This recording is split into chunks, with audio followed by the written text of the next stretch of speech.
In 5, 4, 3. Hold on, I'm not ready. Oh God.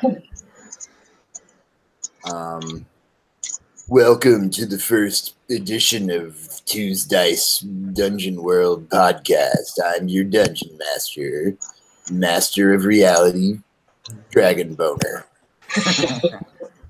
Let me make my thingy biggie. Hey, make my biggie. Nice. Yeah. Nice. Butter biggie.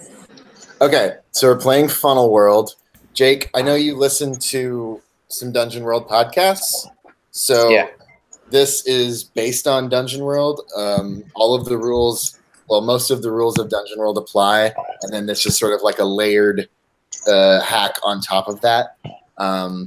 It's based on Dungeon Crawl Classics, which is a game, like an indie game that came out in 2003 or something. And it was based on 3.5, I believe. And the whole gist of it is that you're 0 level villagers. You guys are going to be playing multiple characters because they're going to die. And the idea of the funnel is that, like, you throw a bunch of NPCs, well, PCs, in the funnel, and then only a couple of them come out the bottom. And if you survive, then you can graduate to being a level 1 character. There's a lot of background noise from somebody. It's probably me. There's Independence Day is on in the background. I can mute my mic when I'm not talking, if it helps. Welcome to the first episode of the Independence Day live review. It's a tradition. The classic movie from 1996, in which Bill Pullman saves the world from aliens. It's a Welcome tradition. to Earth. Dina and her friends have to watch Independence Day, or they get really weird every year on Independence Day. I absolutely love it. That's so cool. Oh crap! Yeah, everybody should definitely just get in the habit of muting if you're not going to talk. Word. So yeah, Dungeon World is built to really just kind of say what you're going to do, and then what you're doing will fall into one of these 8 or 9 moves or whatever. But they're here for you if you want to get an idea of like how the actual rules work. Like I said, they'll feel free to not look at them and just kind of tell me what you guys are doing. So, Michael, did we get your characters' headshots? No. You want this guy to be Citric. Okay. I do. All right. So this dude is now... Actually, I think this was a lady. This lady is now on the market again. Okay. Foolish. So go ahead and pick your 3 chars and do what everybody else was doing and write. Make this one offended. I didn't see her before, and she's got a square jaw. Sorry.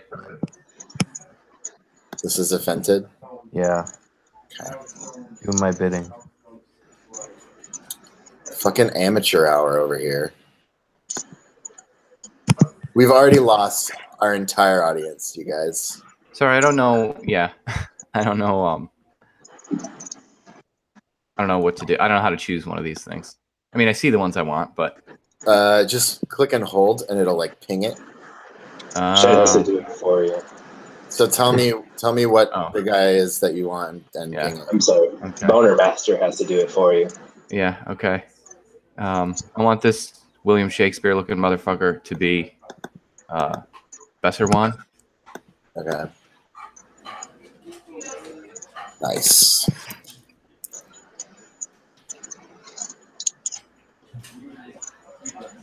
What's his personality trait? Not the one that is talking about what he looks like.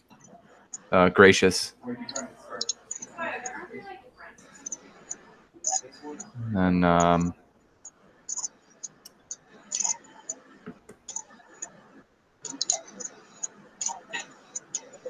And then this American Gothic looking ass bitch should be Sulis, I think. Who I think is dead. Wait. Sorry, I was wanting to know what Betserwan's personality trait is. Yeah, he's gracious. I don't know how to spell that. I couldn't hear you. Grace. C. U-U-S. Shut up. Shut up, guys. Gracious. Look how gracious he looks. Gracious? I think that actually is Shakespeare. Okay, who is Solus? Silas, I was gonna pick this woman. Okay. Long pause. And she is I think Crufter. Yeah. Her personality trait is timid. And deceased. Timid and dead. Okay. So, Jake, we played last time, and people died. I heard. And then your last one is Adra. Yeah, I think. Trying to remember. She's got the bow, I think. Yeah, she was the hunter. Yeah. Okay. They all kind of look pretty. Yeah. Victorian. Yeah, they do. I'll pick this. What about this one? Yeah, that's the one I'm thinking of. Because also it says she's pot-bellied. I don't know what that means. But she's humble. That's her personality trait. She's humble. Okay, so the village hunter. Humble. Cool. Right. And I'm AFK for just 2 seconds. No worries. So we're going to make Jake's characters, and then we'll start. So, Jake. I have to throw in there that Tholga is not young, but I like the idea that she's young rather than working in a mine. Oh, she's a minor. Isn't that... Oh, I spelled it wrong. Is that why you said that? You Yes. fucking smart guy. Architect and grammarian. She's a minor character. Okay, so when you're making characters in this game, you roll everything randomly. You don't get any choices whatsoever. It's fun like that. So step one, you determine your ability scores. You roll 3d6 for each ability in order: strength, dexterity, constitution, intelligence, wisdom, charisma, and luck. And so I guess you did this already, right? I did for one guy. Well, you could go ahead and roll for the second guy then. I'm going to make you some characters here. Okay.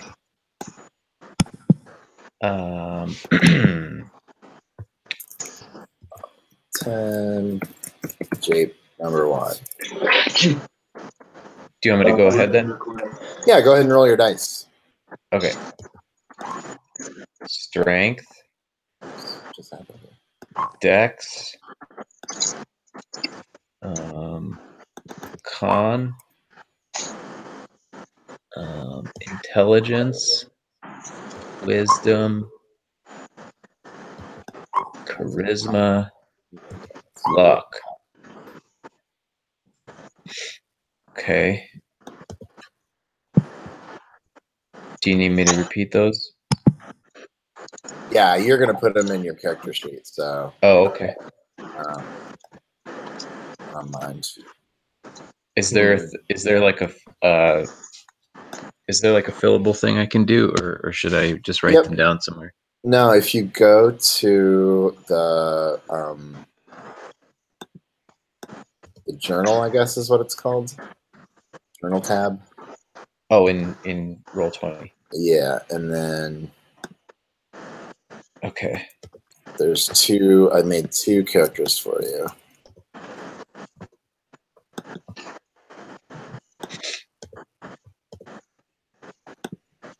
Okay.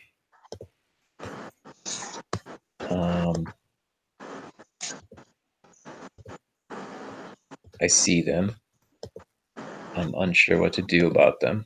Okay, so if you open up the first one and go to Mhm. character sheet, It doesn't say there isn't a character sheet tab. it's at the top. I see bio and info, and that's all I see. I see character sheet for like other people's sheets, but there's no tab for 10 jape or 11 jape. Hang on, I think I have to share it. It's with all players. Oh, can be edited and controlled by all players. There we go. There we go. Now try it. Yep. Okay, cool. All players. So now we got 16. Oh. 16. 15. 5. 6. Oh boy, those are some bad rolls. Mm-hmm. 6. 13. And 5. Or is there not a place for luck? There's no place for luck in this character sheet, unfortunately. I think people have just been writing it like here. You know, like that. You can do like the -2. Something like that. I'm in number 10. Oh, I'm sorry. I was doing number 11 right now. Oh, that's okay. Either way. Okay, so like in where? In like the look or something? Yeah, in the look. Okay. So I got a 5 for luck. All right. Which is a -2. Cool. Man, his character would have died first. Okay.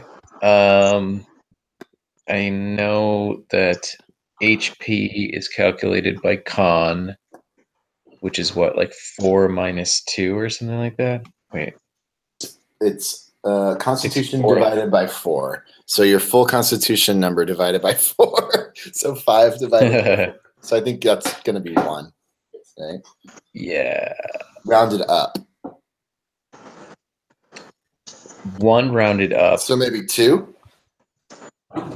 Is that so? I guess. Yeah. Oh yeah, I guess because Yeah, it could be 1.25. right. So 2 HP. Yep. Sweet. Rocking that's and not- reeling. That's not that bad. I mean, it is, but it could be worse. Yeah. Okay. And then my strength calculates my carry weight, right? Is that on here? Yeah, determine load. So it's stir, which is the modifier plus 4. Okay. So you would have a 6. Chat, you sound much better this time, by the way.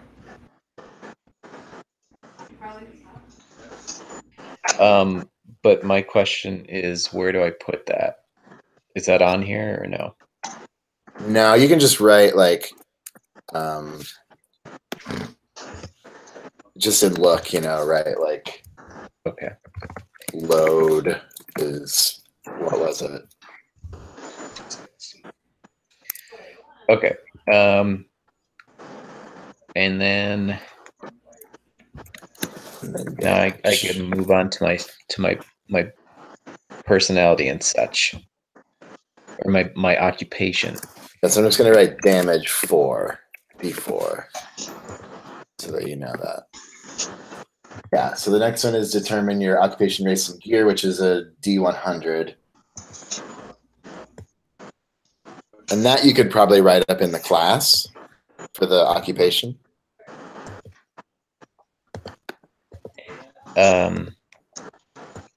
I'm sorry, what was that? Whatever you rolled for your occupation, race, and gear, you could put probably the race and occupation up here in class. Okay, cool. I haven't rolled it yet. 1D100. I got a 1. Wow. What's number 1? Congrats. Let's So see. 1 is an alewife. You have a rolling pin and a cask of ale. Sweet. So I'll put that in your. It's weird that there's no like equipment section on this sheet. Yeah. That's pretty good. Look. Chat, did you hear me? You sound much better than before.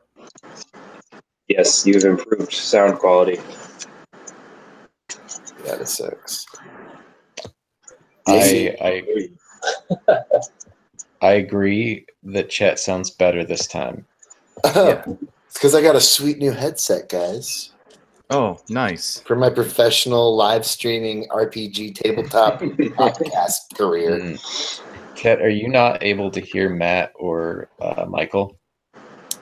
They've been telling you that you sound better this time. I said you sound better. I can hear Michael. Hello. I can hear Matt. I think you guys maybe were muted, maybe? No, you just weren't responding to us. Yeah, you're just ignoring me. Your ears. Hey, man, technical did you consider difficulties. that maybe your ears were turned off? No, technical difficulties here on my end. It's a new production, trying to figure things out. So it's gonna take some time. This guy's a pro. When do you get a podcast voice? It's like I have like probably 40, What's up, guys? 40 more episodes. Yeah. Wow, that's so good. You've got it down because of your guy, your character. Weed Lord Dragon Boner or whatever.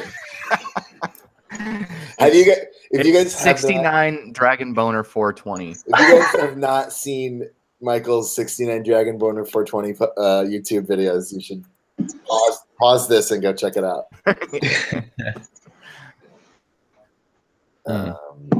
Okay. So do you see? Where's the pause button? Do you see where I put your equipment? I see it. Okay. Yes, I see it. Okay. Let me open up the document you sent earlier. Oh, that's okay. I can read it. I've got it here. Okay. I'm doing personality and physical next? Yeah. So you're gonna do gender and name. Okay, I'll do gender. I got a 1 that's a man. And then your name is Man number 1. Well, what did you get for your race and occupation? Oh yeah, that's right. Alewife. Right. So we should write that up here. So human Alewife. Alewife.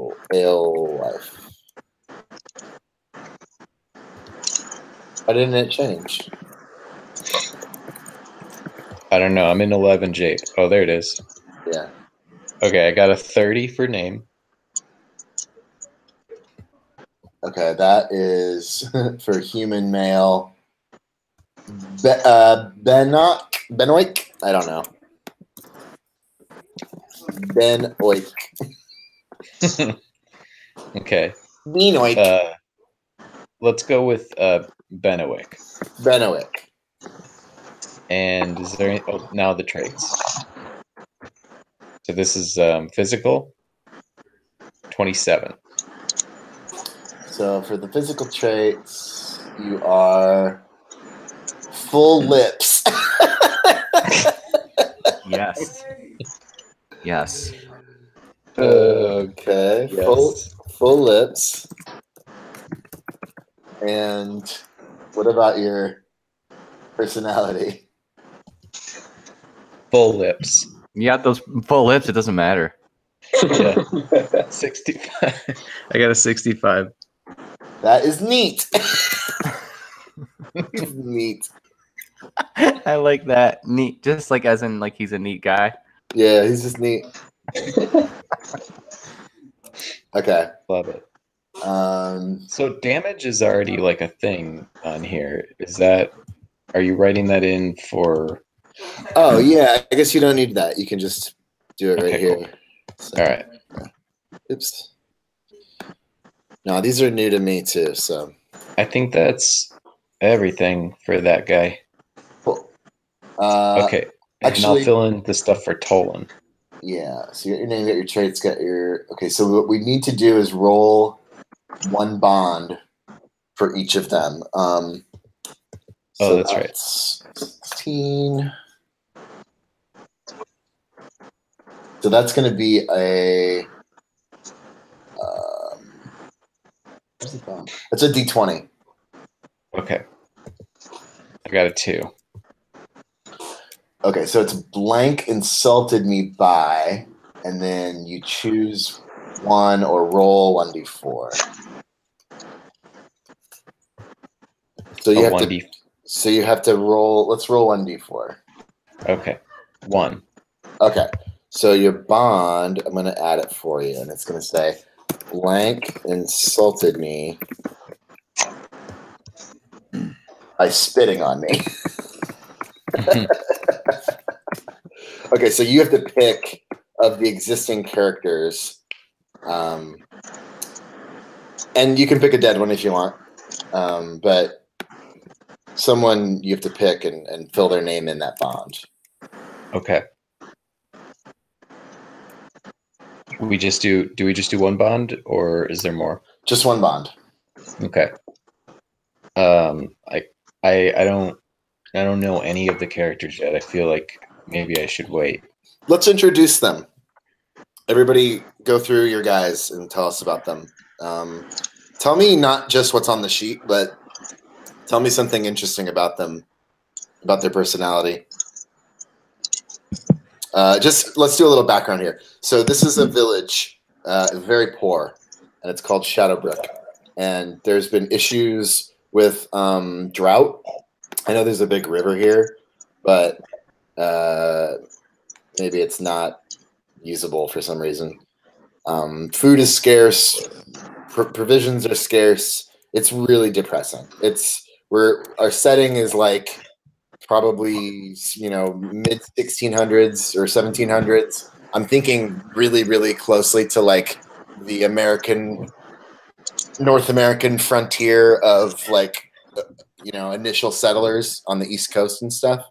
So like you guys have whatever you can build is basically it. There is a town. There are other towns. Maybe there's one. I think there's one to the south that has like it's larger and there's like a market there and stuff. And that's probably where what little you can make to sell, you would take it there.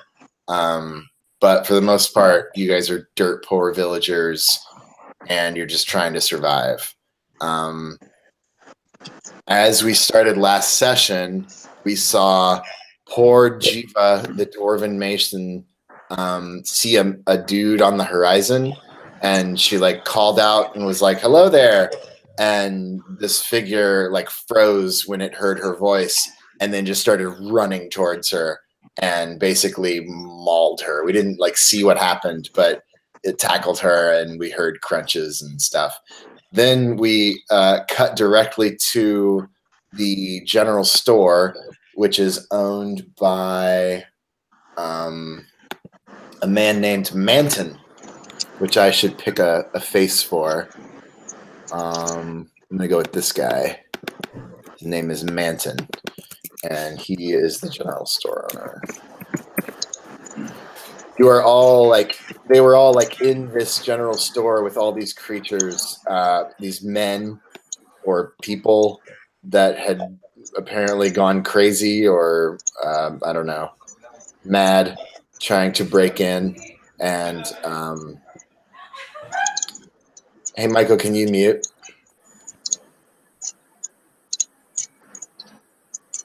Thanks, dog. And so, I was saying like it's not zombies, but it's zombies kind of thing. Right. So these creatures broke into the general store. Everyone like tried to fight a little bit, but then mostly tried to run. A couple of people were killed. I'm still hearing some noise from somebody. What kind of noise? My system of fans. Yeah, just unmute when you're going to talk. Okay. Hey, Matt. I'll just unmute when I'll talk. Matt. Yeah, what's up? Thank you. Hey, Chet, you're welcome. Cool. Okay, so that's where we are now, guys. Go ahead and introduce your folks and do it quickly. We're at 8:45. All right, I'll go first. Citric.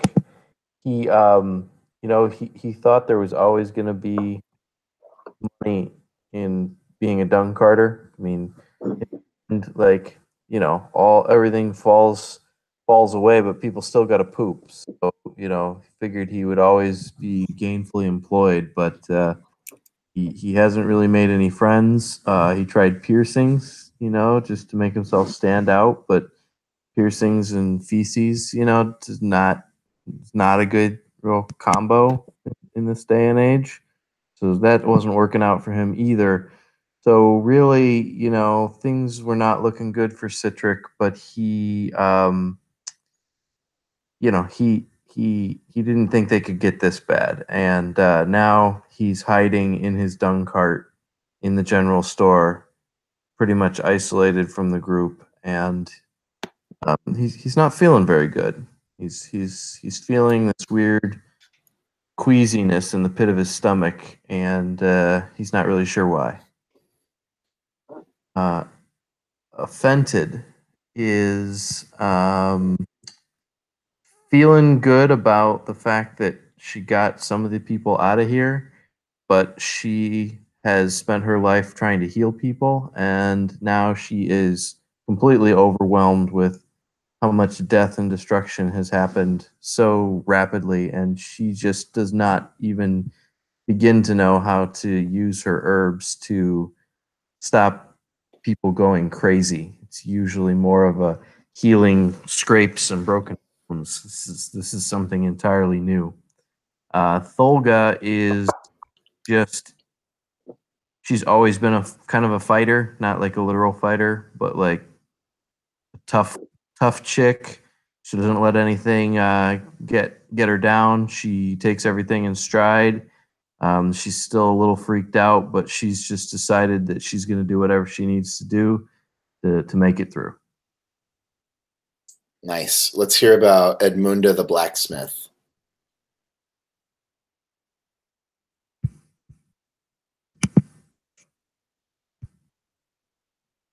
That's Matt. I had to unmute. Edmunda is a blacksmith who was headed to the shop to buy iron ingots when all this went down. And she is well known in the community as a very nice, like, good-natured person who you can just kind of go to whenever you need something smithed. I feel like she probably has some open accounts with a lot of people in town, like not holding grudges about when people pay or what if they're paying on time and things like that. And she, like most blacksmiths, her best skill is her strength and how hardy she is, even though she has 0 modifiers in those skills. You have a -0 hardy. Yeah. Does Edmunda like specialize in? I mean, not even specialize, but like, does she make weapons or does she make like hardware and stuff, like more functional things that like the city would need to build stuff, or is it both, or what? I guess is the city's not really like a big city, right? It's a small, poor town. It's a village. Yeah, sorry, I said city. I meant village. Yeah, there's probably only like maybe 50 people that live here. She generally makes like small, useful items, horseshoes. So like like little fittings for someone's yoke for their ox. Mm-hmm. She probably has the capability. She just needs to learn, I guess. Yeah, I'm imagining like nails and like door hardware, hinges and stuff like that, Mm-hmm. Your basic Ace hardware. Nice. Okay, let's go on to Besserwain, the Elvish Okay, yeah. Bard. Yeah, Besser one. Well, he's a weaver. Sorry, I meant Bard because he looks like Shakespeare, but Yeah, definitely he's the lead contender for the Bard class. If we yeah, he's the bard, who also is an elf who weaves. He's kind of tall and strong, and he is sort of a more thoughtful guy. He was able to sort of escape the last attack by like heading up into the up onto the roof. I think I don't remember how it all went down. I think he helped someone to safety when that all went down. But he's a skilled craftsman, and he's a little scowly, not easy to get to know, but ultimately friendly and helpful. what about Adri, the hunter? Airdrie is she is a little more quick to act than I would say than Besserwan is. I would say she is quick to sort of fire an arrow. She's a skilled hunter or huntress, and she maybe isn't as thoughtful as him. I would say she, I think in the excitement of what happened last session, she fired off an arrow and missed, and but also kind of got away and is like proficient in her craft of hunting, but I don't know, her personality traits. Her personality trait is humble, and she had a connection with Thol, who I think is still alive, right? Who is? Tholga? Yeah, Thulga's alive. Okay. My notes here say that that Adra and Thulga must forget about their lost loved one. Oh. Not really sure what the backstory is there, but there's a connection. Is that your bond? That's our bond, yeah. Okay. We're going to figure that out. Let's figure that out now, actually. Yeah, Besser one had a bond too with Liz, but it was with someone who died, I think. That's okay. What is this issue between Thulga and Adri's lost loved one? You guys can work that out right now. Yeah.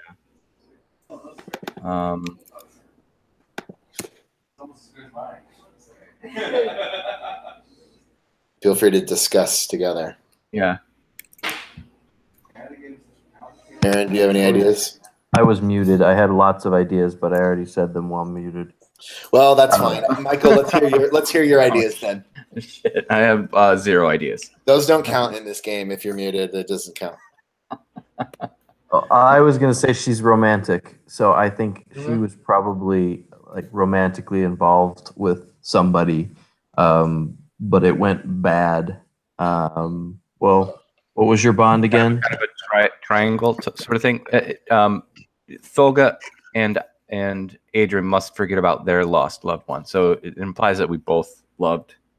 Guys, yeah, I have an idea, and a little awkward. This might be too much. But what if it's a child and Thulga and Adria are the ones that are involved? Okay. Like one of them was pregnant somehow, and they are like together. They were gonna raise the child. Okay. And whoever was pregnant lost the child, and so they're both mourning that loss. Oh, okay. Well, and did they split as a result of that? I don't know. I don't know either. Just a kernel. Feel free to say no. I don't like that. They both wanted to fuck Citric. And no, I do. I do like it. It's heavy. Yep, that's what we're going with. Okay. So who lost the baby? Okay, I'll fall on that grenade. I'll say that Adria lost the baby. Yeah, I mean, maybe they did. Maybe they did break up. I don't know. It's a cool thing to kind of play out, and we'll see what happens. Yeah. I don't want to know like who the father is or any of that. Like we can figure that out later if it comes up. I do. Okay. Well, that'll be a part of play. It'll be interesting. We'll be interested. Uh-huh. Well, and to complete a little triangle here, Offented trusts Thulga because they have sworn an oath. Ooh. Okay. So I see The Thulga. herbalist. Yes. Interesting. I actually see this idea of lineage of children as playing into this as well. I think Thulga has some noble dwarf, or thinks she has some noble dwarven blood in her past, and may be trying to reclaim some sort of lost position of power. Neat. Okay. Let's hear about Jake's people. Have you picked a face? No. Go ahead and ping somebody. The guys are on the Okay. right. The ladies are on the left. Okay. Some of them are kind of, either way. Tolan is this guy. Sorry, let me zoom out. Ping again, please. Ah, cool. I love that guy. He looks like a religious person. Okay, so that is, what's the name? Tolan. And what's his deal? He's a pilgrim? Yeah, he's a pilgrim. What's his personality trait? He's frugal. He doesn't spend a lot. Cool. All right, and then your other one? My other one is this person. This person? Mm-hmm. Okay. And what's their name? Benowick. Oh yeah, Benowick. We changed the spelling. And what are they? Profession and An personality. alewife. An Oh, yeah. alewife. Oh, this is with full lips. This is a dude. He's nice, right? Mm-hmm. Cool. Guys, this is a dude. I love it. Okay. Okay. This game is already like 400% more woke than our last game. All right. So I'm trying not to block the key here. All right. So tell us about Benowick and Tolan, and tell us what their bonds are at the end. Okay. All right. Tolan. I haven't really had a lot of time to think about Tolan. Sure, you don't have to. I mean, you can just tell us basically what he is. Yeah, he's annoying. People don't really like him that much. He's religious, which is sometimes why he's annoying. But it's not always why he's annoying. He's cheap, and he's kind of mean sometimes. Cool. He's a pilgrim. I can't wait to meet him. And then Benowick is this alewife, this nice alewife. This alewife is everybody knows that Benowick is a man. But Benowick is I guess wears women's clothing and runs the ale house. And I think most people like Benowick. Nice. That's about all I know about Benowick. That's awesome. Love it. Okay. So I have some questions for a couple of people that will set this off, and then we can stop talking about playing and actually play.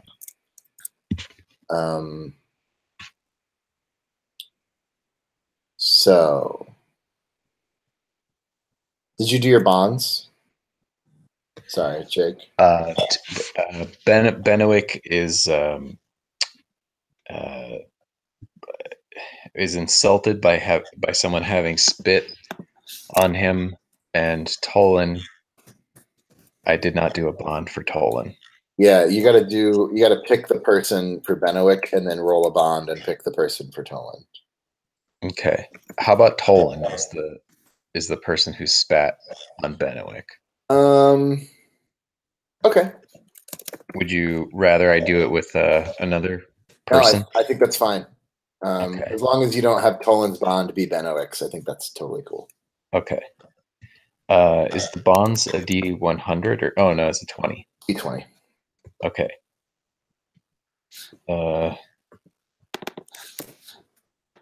Wait, did that not work?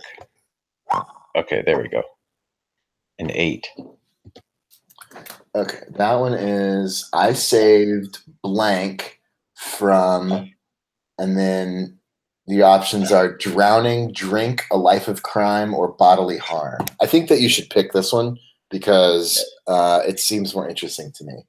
What did you say the first part of this is? I saved blank from drowning, drink, a life of crime, or bodily harm.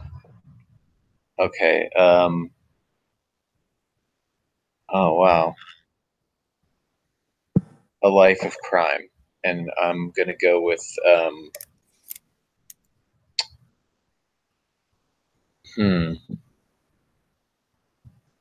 I need to think about that. I need you to pick. You pick for me. Oh boy. Who best fits that? Right now, anyways. Probably Citric. All right, cool. I'll keep an eye on that one. Do you guys agree? Mm-hmm. Everybody else is so nice and humble. It's like, Yeah, I mean, Besser one is Scowly, okay, but gracious. either one. Citric or Besserwan, Jake? I'm gonna go with Citric. Okay. So you saved Citric from a life of crime. And again, like, this is your opinion. So it may or may not be true, but it could be true. Okay. Cool. Life of crime. Okay. That I know this is annoying, but I have a question about my character Besserwan. There's no annoying. Please, everybody ask questions because that's like how I'm so sorry. That's but, how this game. This is how this game goes forward. Is you guys ask questions. Yeah. So I have 0 hit points listed for Besserwan, so I wanted to make sure that was. I'm pretty sure it's incorrect, and I don't know how to calculate that anymore. Your hit points are it's your Constitution divided by 4. Oh, okay. Yeah, you guys Rounded up. Rounded up. You guys said that earlier, so okay. Yep. So 4. Okay, awesome. And then I know you did send a Slack about it, but the XP. We can do all that at the last end. time. Let's do all that at the end of this because Okay, perfect. It's not really going to matter anyway because Yeah. like you guys aren't going to level up until Right. the end of this. Okay, cool. So hopefully in the next hour and a half I can draw this tale to a satisfying conclusion. Does anybody want to take a break? I just took one. Okay. All right. So,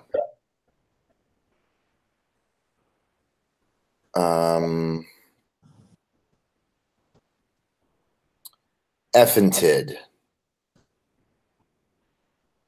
Yep. Yes.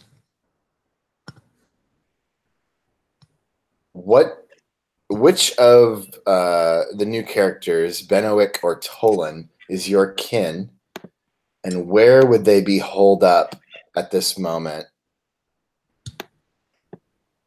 Benowick is my kin. And she, as she likes to be referred to, is holed up in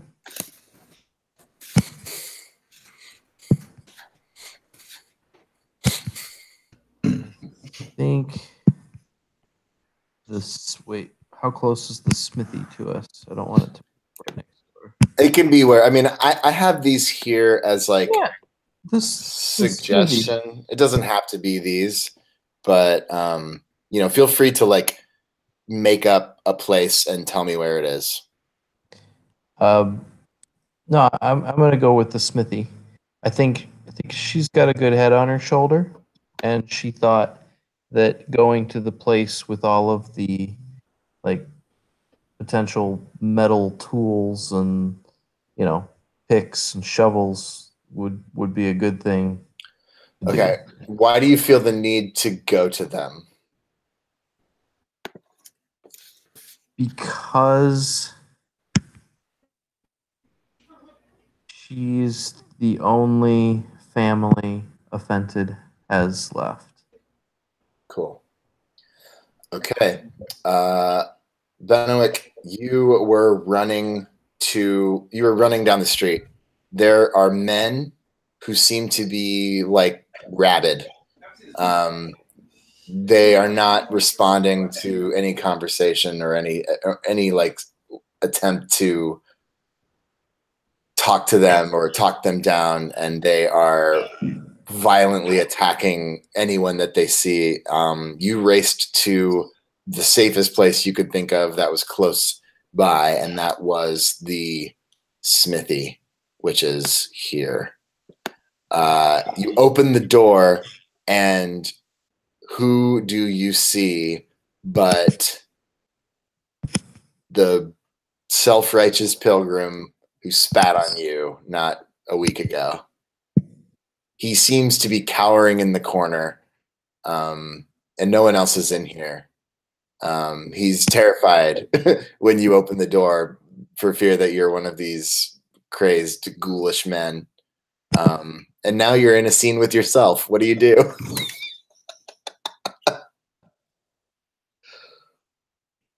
There were definitely creatures, these men. They were definitely chasing you, and they saw you come in here. And after a moment of rest, with your back to the door, you can hear them starting to scratch at the doorway. Okay. Are you alone in here? I think so. That's their conversation. That's all Cool. that's all he wants to know.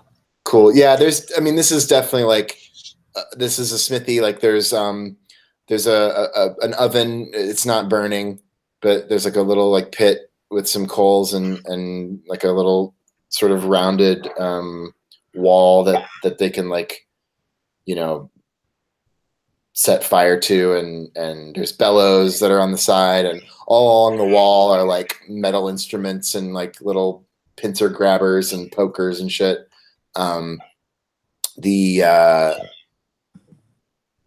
The blacksmith Edmunda is nowhere to be seen. This is her place. The door is starting to buckle as more of these men and women, whatever they are starting to slam against it. Benwick motions for Tolan to help close, like hold the door closed. Okay, cool. So what you're going to do now, we're going to do a roll. Okay. So I'm guessing like Benwick is like running against the door and like trying to hold it closed, and she's like, "Come on, idiot." Okay. Right. So this is going to be what's called Defy Danger. When you act despite an imminent threat or suffer a calamity, say how you deal with it and roll. So you're acting despite the imminent threat of them coming through. I think you're going to be using strength. But like, it's not up to me to decide. So if you have a different opinion, or you can fictionally frame it a different way, like, feel free to. But the key mechanic of Dungeon World and Funnel World is 2d6. That's the key roll that you do. So it's all 2d6 plus the relevant modifier. And so this would be 2d6 plus strength. Okay. So you can roll that. 2d6, and then I think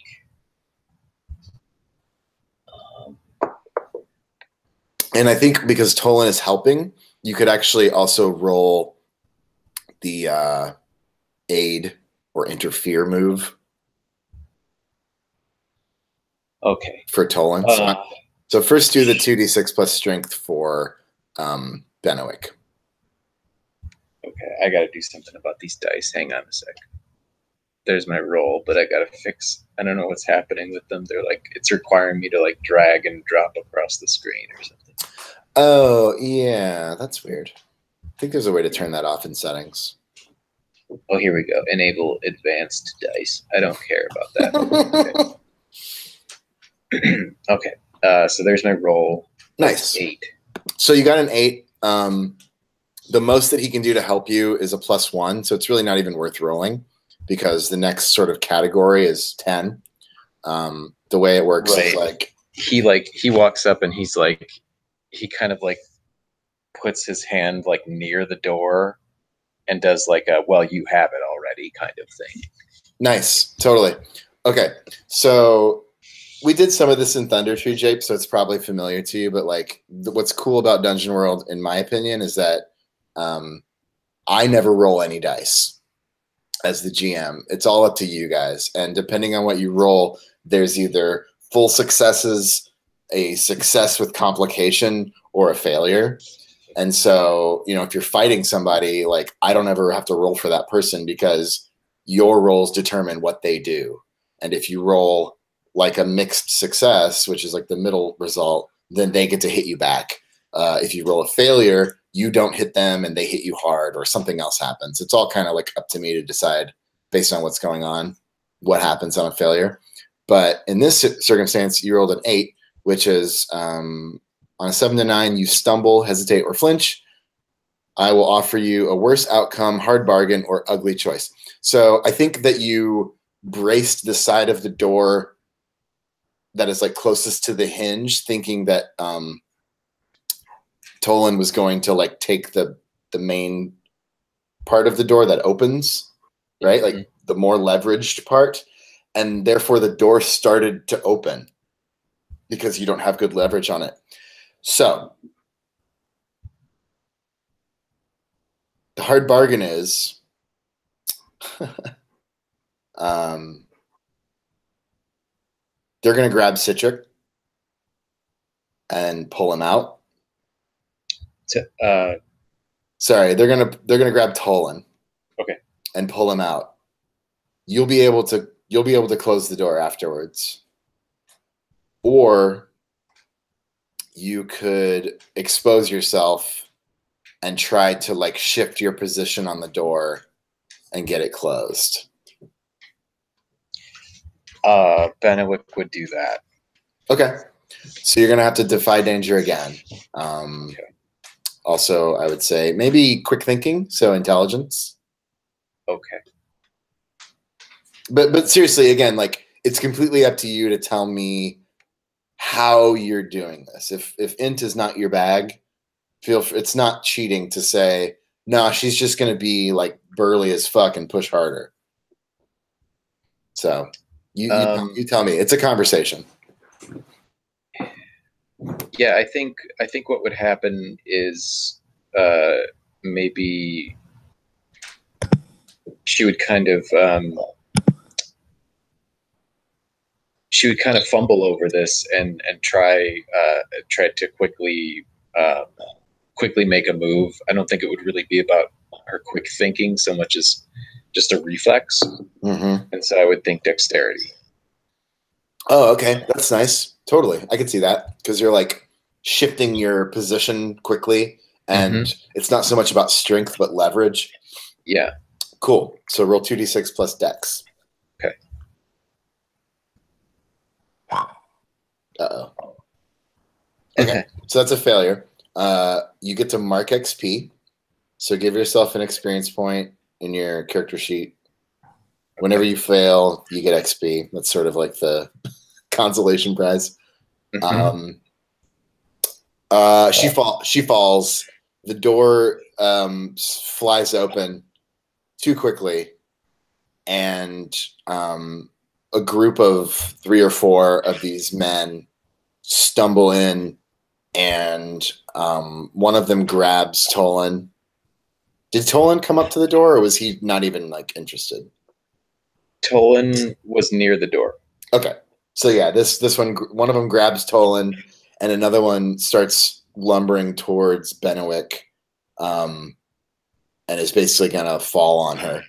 Bennewick unsheathes her rolling pin. Sweet. Okay. Awesome. At that moment, let's cut to the rooftop of the general store over here. Bink. Y'all just made it up on the roof. Remember, there was like a little loft inside of the general store, and you climbed up the ladder. Citric, the dung carter, jumped into his cart of shit and was hiding. He covered himself, right? Yeah, and the rest of you ran up this ladder, and I believe Tholga used her hammer to like break a board of the roof, and you guys were able to like climb out onto the rooftop.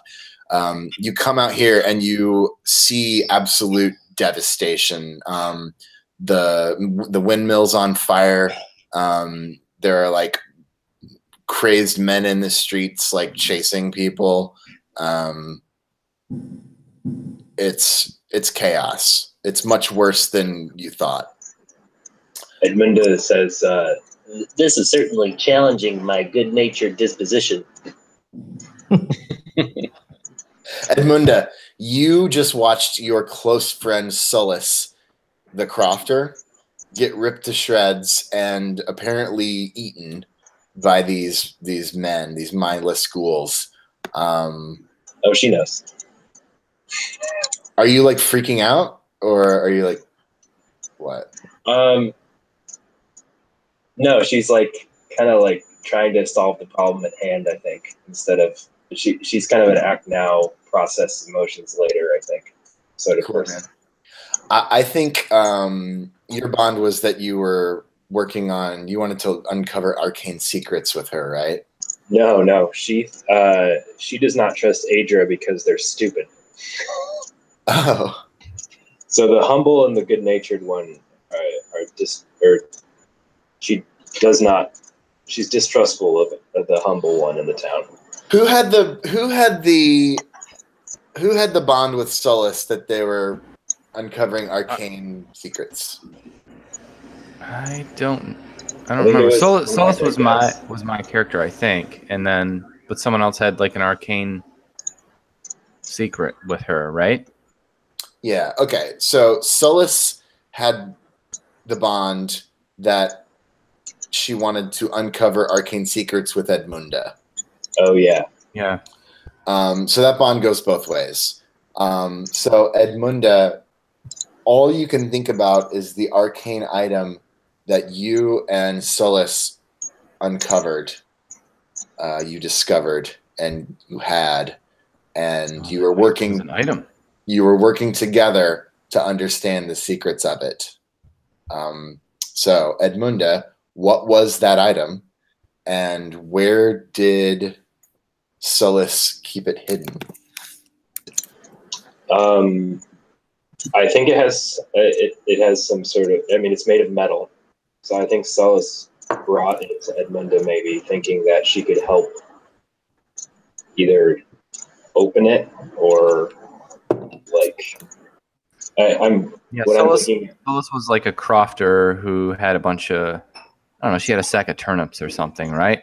So she was like doing a lot of digging up Nice. crops. Yeah. Is that what they do? I don't even know what a crofter is. Yeah, that's what they do. It's like a farmer. Yeah. I think a crofter is like a Tomb Raider of some kind. No jokes, Chet. No, Way more a exciting. farmer. It's a farmer. Okay.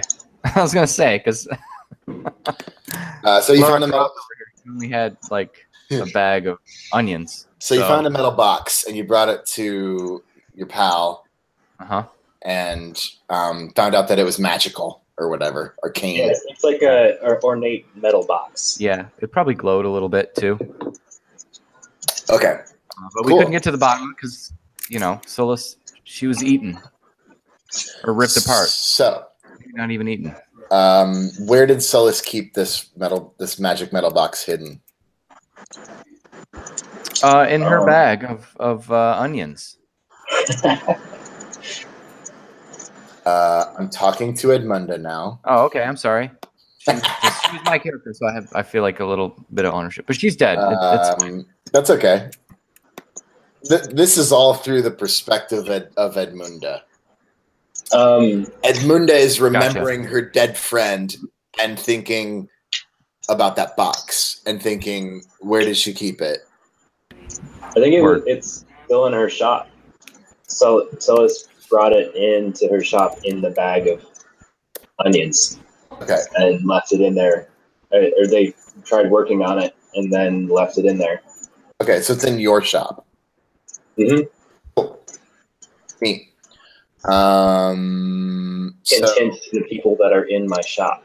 Yeah, no, that's cool. Like, you're thinking about that, though. I think, like, for some reason, you feel like you should get it. Not that I'm telling you to get it. I'm just saying that's literally what Edmunda is worried about. Yeah. A little bit. No, don't. Don't turn it up. JK. Okay, guys. You're on the roof. Adri, what's your plan?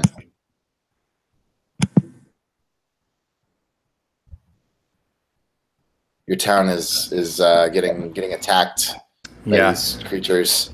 Who's all on the roof? We've got Effentid, Tholga,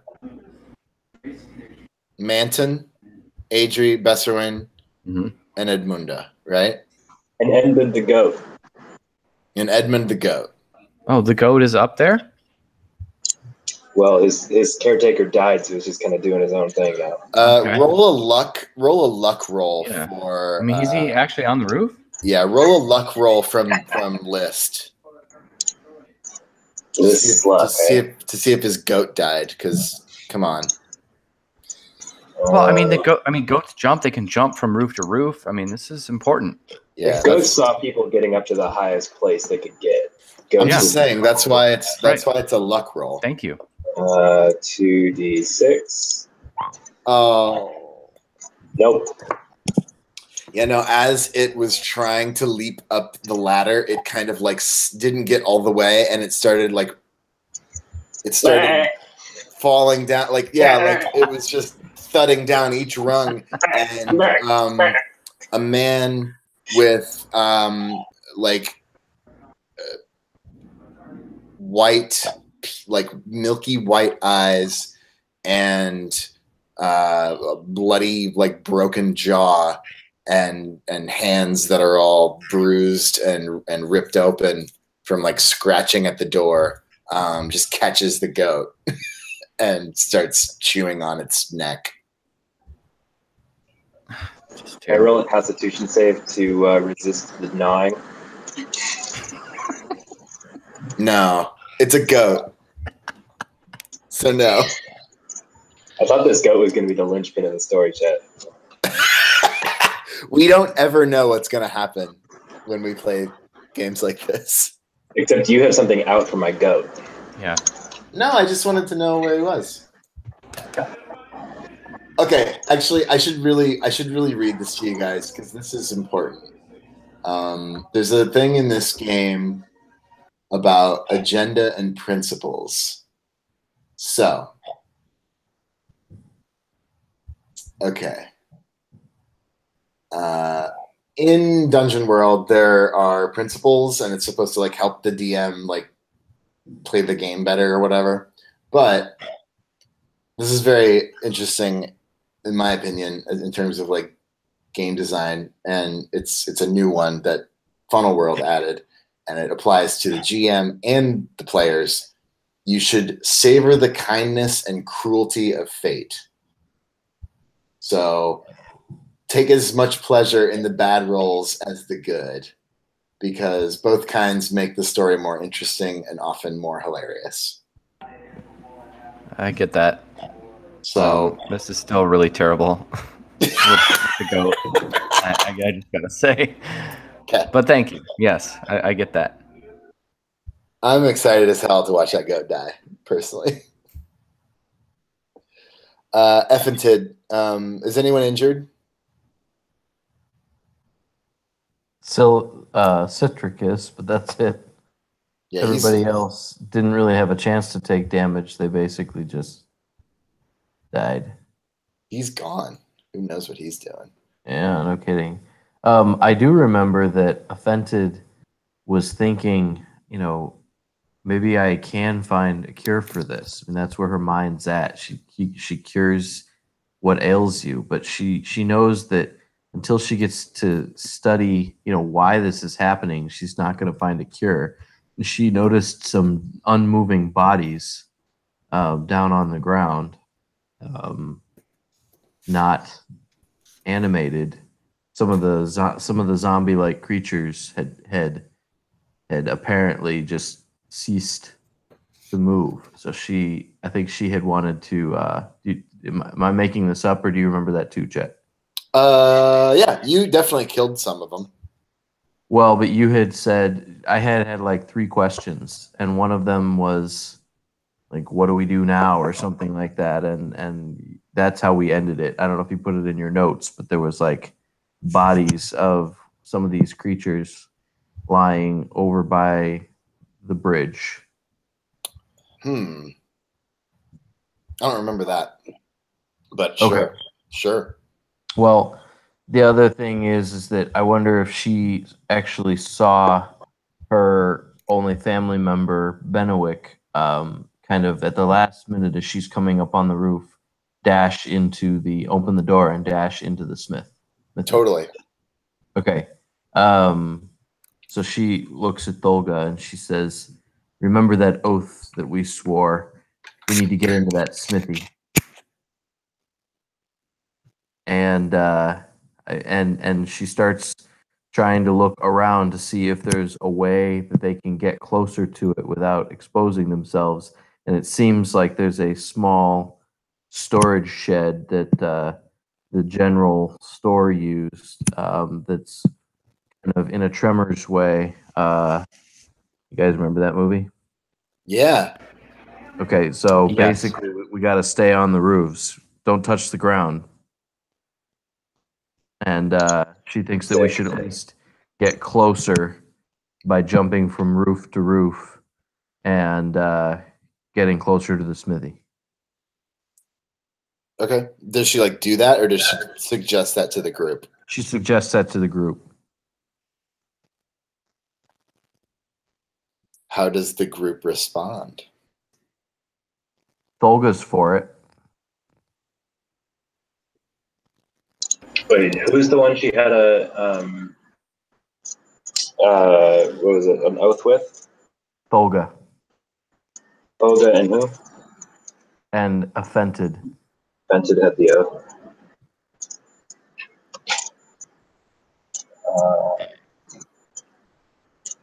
I think Edmund was wondering what the oath had to do with her shop. Well, it has nothing to do with her shop. Offented saw Bennewick go into the shop, and she wants to save Bennewick. Oh, okay.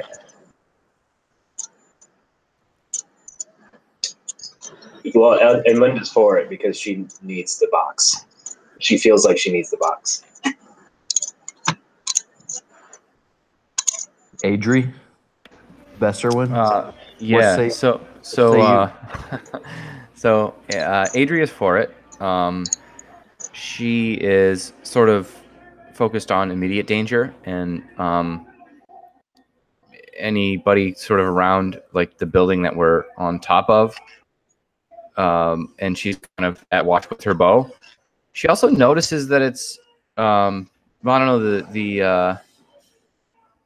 the dungeon master or whatever his name is, Chet. He mentioned men a few times, so I don't know if she notices that it's only men that are these kind of crazy monsters, but I did hear the word men a few times from Chet, and so she kind of notices that a little bit. Yeah, I think that's right. I think you're right. She notices that there are no women like, acting all crazy and scary. Totally. Besser one is actually resistant to the suggestion. Besser one is like being, or he's actually sort of looking at the river. He's kind of looking at the situation from a couple steps back, and he's like, he notices that like since the whole village seems to be in chaos, there's like a natural barrier with the river.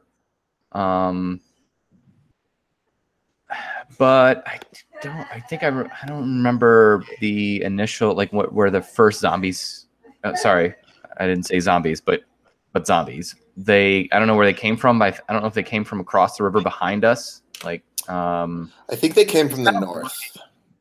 Okay, so they did come from the north. Yeah, I think so because I think you're right. I feel like we had discussed that Jiva's place was on the other side of the river up here by the farms. Okay. So yeah, they basically funneled over this bridge and into the town. Okay. So was that the part where you say the name of the game, like in the movie, where they say the title of the movie? Yep. Woo! All right. Well, Besser one's an idiot. He doesn't know what he's talking about. But he's generally resistant to the idea. He wants to find a place to hole up rather than, I don't know. I think he wants to stay on the roof and hole up instead of sort of start jumping. I don't know. But Adri is open to it. Yeah, I mean, feel free to do whatever you guys think your characters would do. Okay. Both of my characters will go over the roof. I mean, Besser one reluctantly, but I'm ready to roll. Okay. So to speak. So you guys walk over to the edge of the rooftop, and you don't see any like direct, conflicts between these ghoul men and any people, and you're able to all jump over onto this little shed. And I would like the highest luck person of the group to roll luck, and the lowest luck person of the group to help. Besser one luck is 14. Fented's luck is 11, and Anybody lower than 11? I got 12. And Tholga ties at 11. So Tholga and Fented are the lowest lucks. So roll 2d6 plus your luck mod, whatever that is, which I think is... I don't actually know what that is. I think it's 0. 9 to 12 is 0. Okay. 13 to 15 is plus 1.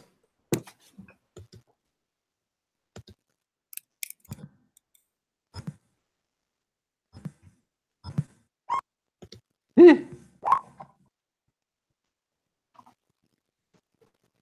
need to roll 2d6, Michael.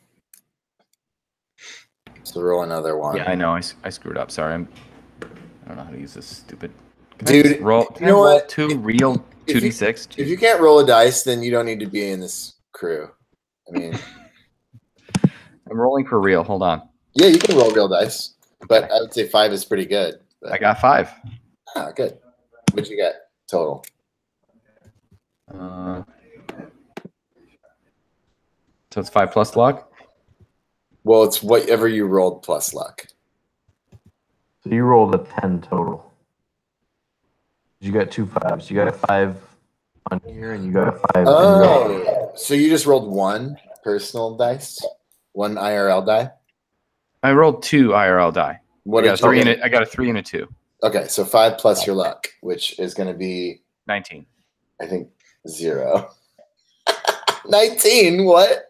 What are you saying? Plus my luck. Besser one's luck is 14. It's your luck modifier, not the whole. I'm sorry. Don't laugh at me. So 14. No, I'm sorry. I was confused. I thought you were adding the 5 from your previous roll, so you were doing 3d6. No, the previous roll didn't count. I don't know. I don't know how roll 20 works. I don't Just know. shut up. Okay. I'm sorry. So, okay.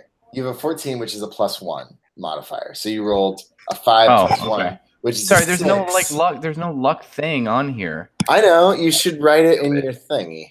Write it in there for you. Yeah, I wrote it as 14. Okay, so write 14 Okay. Plus 1. plus 1 Got it. parentheses. No need to laugh. That's all I'm saying. I wasn't laughing. I mean, I was laughing, but I wasn't. I'm mad and I'm going on mute. All right. You failed. Besser one. Oh, no, I failed? Take XP. And Aaron, you also failed. I'm guessing. Yep. Oof. All right. Everybody hops. Wrong, right? Everybody hops over to this shed, and they hear the boards creak and begin to snap as you all fall into the shed because the roof breaks. Too many people on the roof. You fall. Citric, you're in this dung, dude. You're in the dung cart. Do I hear anything else going on, or does it seem like all the monsters have left? Your fever has become unbearable. And being submerged in this poop cart is difficult. Like, you're having a hard time breathing. The sounds of the hideous ghoul men in the general store persist. They have not moved on. You hear them still. If you stay here much longer, you're going to pass out. What do you do?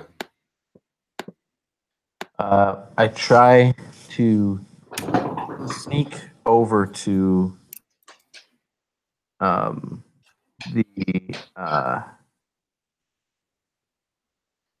the secret door that I heard. Oh, nice. Yeah, Manton talk about. Yeah, Manton mentioned there was a little box, little fake plank in the ground that had a rifle. Yeah, it was a rifle. It was a musket. So I want to crawl out of my cart. And, let's start with that. And crawl over to that. Okay. So that's going to be defy danger. Probably Dex. That's definitely Citric's strong point. 2d6. Mm-hmm. 8. Do you have a modifier or no? I have a 0 modifier. Okay.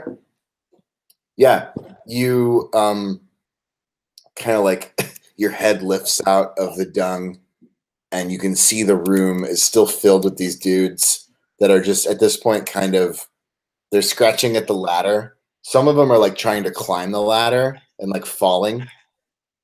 But they're doing it, and there are others behind them that are kind of not intentionally helping them, but preventing them from falling all the way to the ground. There are other ones behind you coming through the doorway still. There's probably about maybe 5 or 6 total. Okay. And you are able to kind of roll out of the side of the cart without anyone noticing you. However,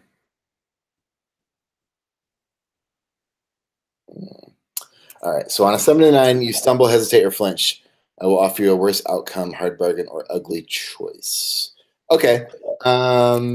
There's one that is just standing in the middle of the room right over the hidden plank.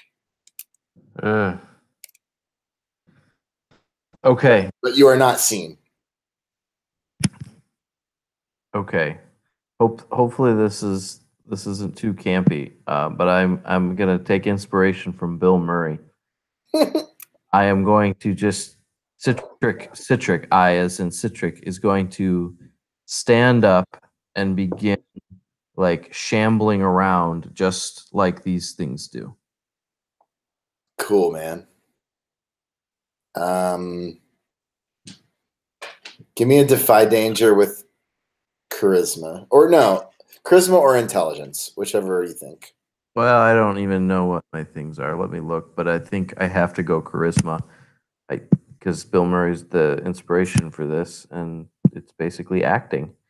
The thing about int is it's like quick thinking. Yeah. So it's like to have the idea. If int is good, I would use it, but if it's not, They're both 0. Basically, it's Okay. either those or -1s with Citric. cool. So use use charisma. Was that just a single one? What just happened? Yeah, just one. Well, that is a 4.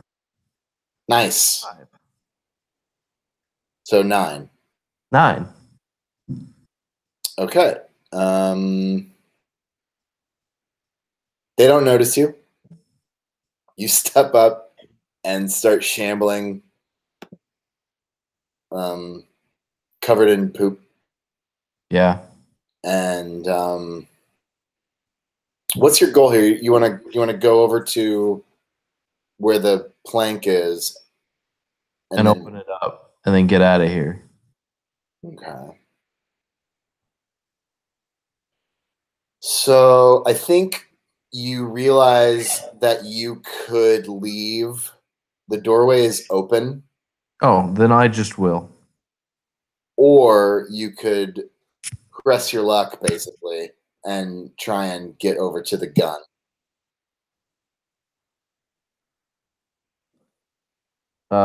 He leaves. Cool. Yeah. I mean, what it comes down to is like you're gonna have to do another roll, or you can just leave right now. Yeah. So they literally like you're walking all shambly, and they don't notice you at all. I'm thinking that the poop helps because it's the smell. Can you maybe roll a spout lore for me? Sure. How do I do that? So spout lore, when you consult your accumulated knowledge about something, roll plus int. This is kind of like the intelligence check of D&D. 8.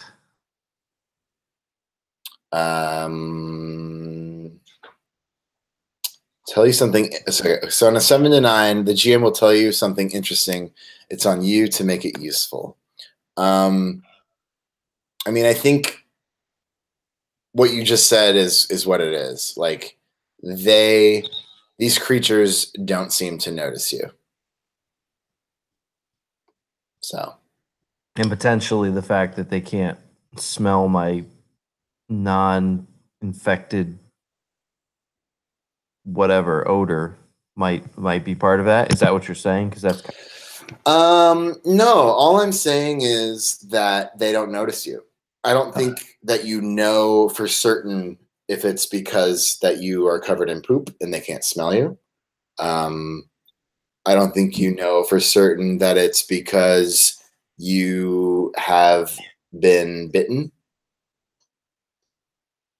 and are suffering a debility, or that you just like did good acting and it was all about the motion. either way, any which way, he's taking it and he walks out the door and into the street. Yeah, cool. Yep. You walk out into the street.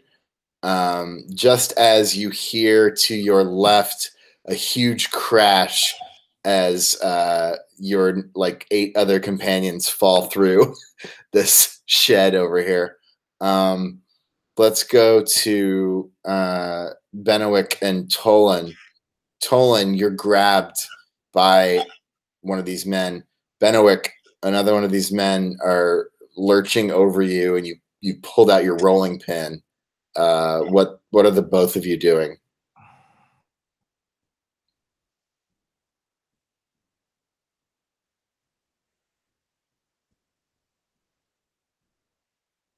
Muted?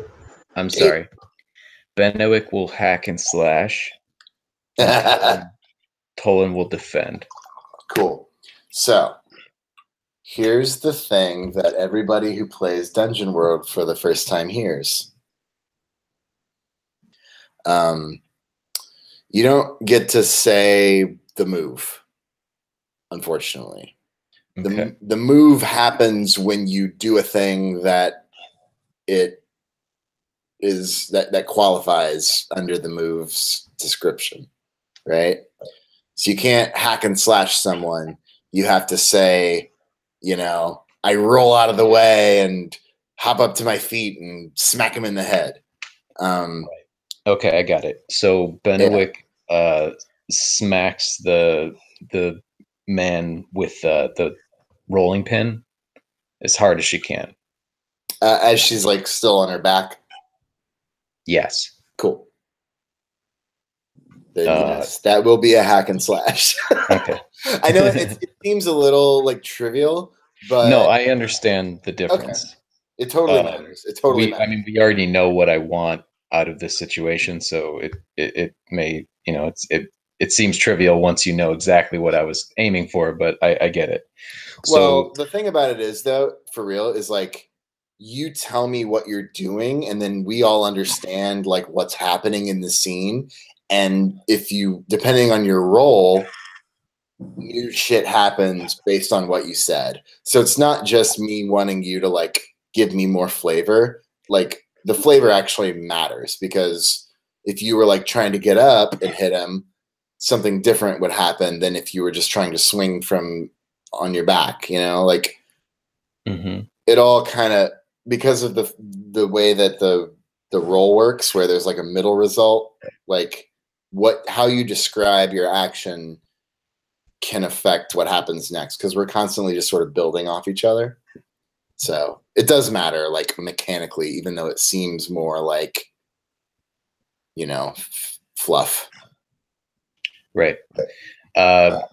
So she smacks him with a rolling pin. I actually feel like the image of what Tolan would do might not qualify as what I was aiming to do.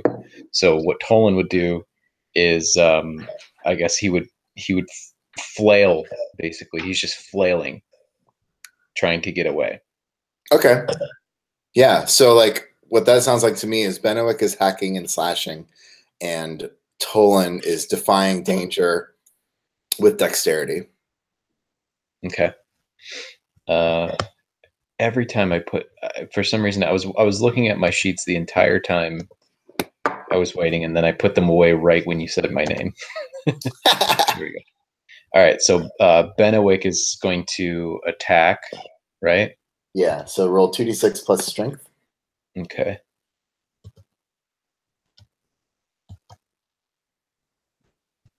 And nice. That's awesome. Okay, cool. So do we want to do Tolan's thing, or no? Let's resolve this. So when you attack an enemy in melee, roll plus strength. On a 10+, you deal your damage and you avoid their attack. At your option, you may choose to do plus 1d6 damage, but expose yourself to the enemy's attack. So I see. You can do your 4 damage, or you can like really cream this fucker, but like he's gonna get an attack on you. I'm gonna roll 4 damage. Yeah, I think that's really smart, because these guys don't have much hit points, and neither do you. So yeah, I think that you do you want to describe how you kill this thing? Like, I feel like you hit it in the head. Rolling pin slaps it in the side of the head, and it makes a huge denting noise, and the rolling pin just spins like the fastest you've ever seen a rolling pin spin, and blood like flies off of the rolling pin as it goes around. Cool. Yeah, its head, there's a C shape in its skull where the rolling pin like impacted. It's fully smashed. And the thing, Benowick hits this thing so hard that even she's surprised that a rolling pin can do what she just did with it. Yeah, it slumps over like to the left of her, totally unmoving and dead. There are more though, coming through the doorway. So let's do Tolan's flail and run move, which is defy danger. When you act despite an imminent threat, say how you deal with it. So I'm guessing, getting out of the way or acting fast. That sounds like what he's trying to do, right? Yeah, he's flailing all around. He's kicking, he's punching, he's screaming, he's whining. Nice. And so we'll do that for Dex. You said Dex is plus 1. That's good. Nice. Okay. Yeah. So not a full success. 7 and 9, you stumble, hesitate, or flinch. Worst outcome, hard bargain, or ugly choice. This is the hardest move to adjudicate as a GM, and it's goddamn the one that comes up the most. So you're able to get away from him. I'm just going to do the same thing that I did earlier to Tolan, or to Benowick. So Tolan is able to basically, like, he flails and flails, and this thing is grasping at him, and he, like, grabs his arms and shoves him and turns him away from Tolan, and is able to, like, take a couple of steps back as other creatures are coming into the room, and Tolan sees that they are focused on Benowick, who is on the floor.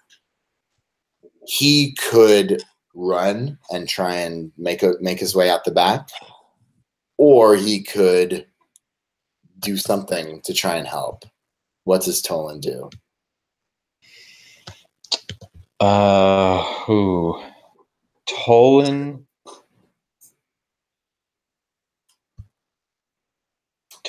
runs. Holy shit.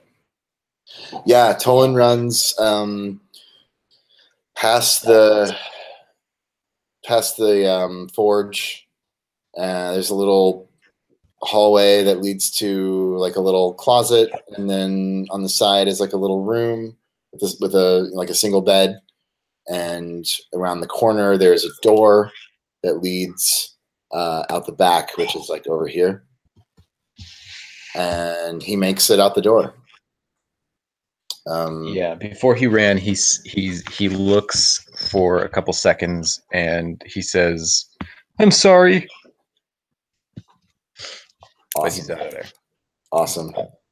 Yeah, these creatures are moving in on Benowick.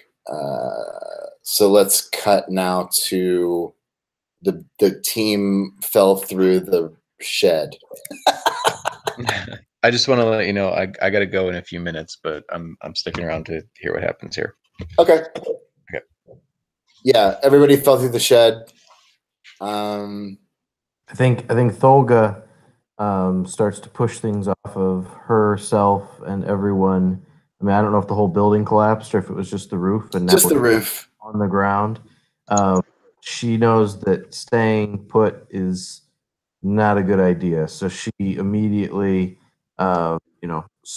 makes her way off of the pile of debris of the roof and grabs Offented, motions to everybody else, and tries to run over to the smithy. Yeah. As you do that, you see, like, a handful of these crazed men, like, notice you. Okay. And actually, there's some in the doorway of the smithy as well. She attacks the first one as soon as she gets to the doorway. Nice. Give me a hack and slash. Are there, like, large pieces of roof around? Like Large pieces of what? Of the roof that we fell through? Oh, sure. Could we use them? I thought you said fruit. I did say Are there large pieces of fruit? Yeah, there's boards and shit everywhere. Of course. Dragon fruit or like melons or anything.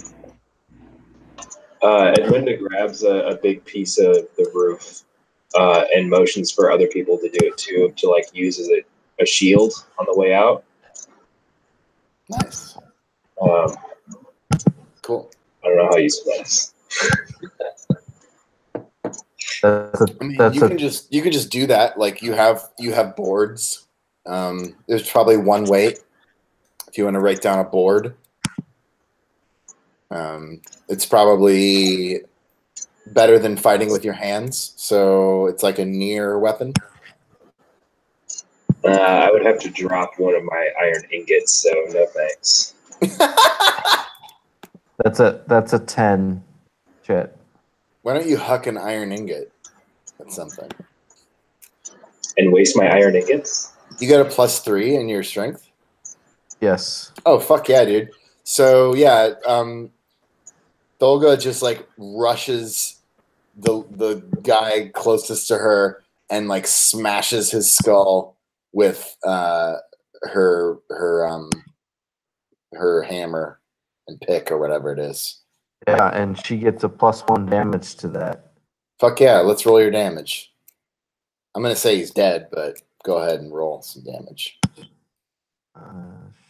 Where would my dice thing go? The D4 +1. Too many windows open. Here we go. 1 D4 up. Sweet. Yeah, you definitely 5 kill it. damage. You definitely kill it. Are the rest of the folks running up too with boards or what? Yeah, offended is. What do we have? A staff. She's coming in with her staff and trying to hit another one. Okay, you got to roll 2d6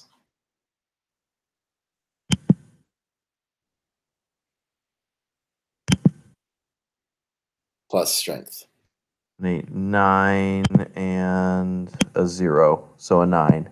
Okay. What's everybody else doing? Adria is so. Just to be clear, we kind of cleared ourselves of the rubble from jumping through the roof, and then we headed to the smithy, which is here. Is that right?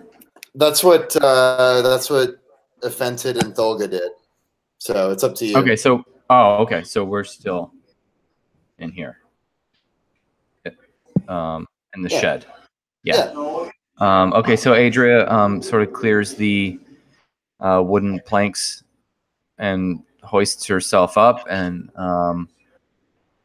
sort of looks around her. Doesn't seem to be any immediate danger, but no, there is. Okay. You walk out and you see dudes right here that are coming towards you. Okay. Like this is what's happened. Basically, Offented and Thulga like stood up and started running. Yes. And they ran around to the front, which I think is here. And they just started. There were dudes at the doorway, and they just started fighting them. Yeah. You see guys that are here that have noticed you because of the ruckus that was created with the roof collapsing. Okay. And they're coming towards you as well. So there's definitely lots of threats. Okay, cool. So Adria has to use her bow. Cool. Besserwan is focused on the sort of southern exit. He wants to get out, and he's looking towards the south. Okay. So I don't know if I have to roll for Adria. Yeah, so when you shoot with a bow, it's called volley. And you have to roll plus dex. 2d6 plus dex. All right. Let me get it right this time. Sorry about the noise. All right.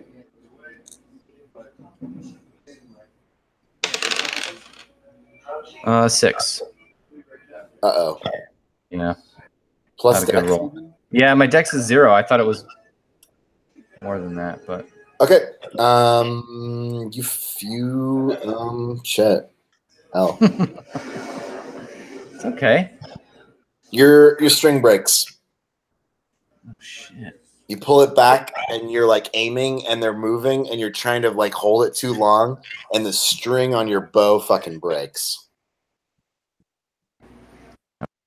Ouchie. When Edmunda picks up a board and then realizes she can't carry it because she's already carrying very heavy things. She takes the sack full of iron ingots that she has and just starts like swinging it like a mace. Yes. Like a sack of doorknobs. Yeah, and just starts beaning the zombies. I mean, the non-zombies. Yeah. Besser one also is like carrying a bolt of silk, which is like a big long roll of silk, and it's like really soft and nice. And he also turns and sees that Adra is in trouble and tries to defend her with the bolt of silk.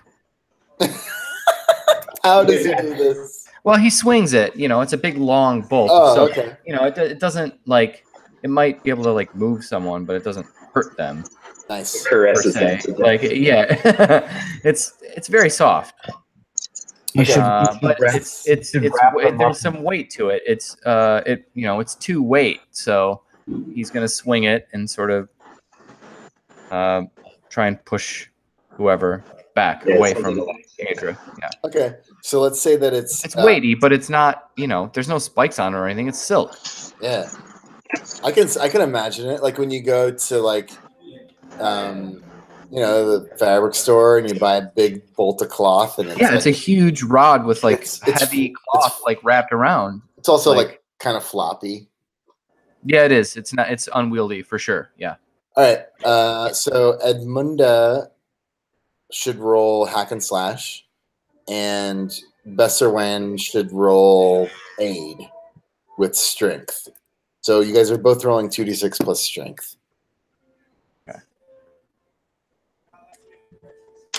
Uh-oh.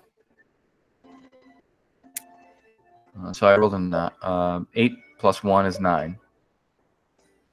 So you also expose yourself to danger, retribution, or cost. And Matt, you got an 8? What did Edmunda roll? Sorry, muted. 8. Okay. So you guys, as this group of crazed men rush towards you, you're basically surrounded by them, and you're just swinging your shit wildly, and they're scratching at you and biting at you. So everybody roll their damage, and also roll I believe a d6 for the zombies' damage against you. Who's that? Everybody? No, just Besserwan and Edmunda. Okay. So damage is 2d6? Damage is a d4. Oh, okay, sorry. Edmunda got a 3 damage. And so did the zombos. I mean, the monsters. Okay. Edmunda takes 3 damage. Youch. Edmunda is unconscious. Yeah, there's no unconscious in this game, my friend. Good night. So. Well, I mean, she goes unconscious and then she immediately dies, so. The move for falling unconscious is fun.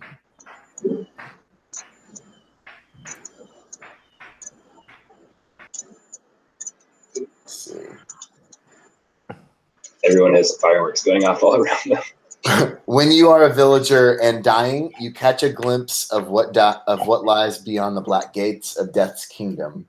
So what does Edmunda see? It's just the biggest smithy she's ever seen. Everything is so big and the fire is so red. Yeah. Then she dies. I think she what was she attacking with?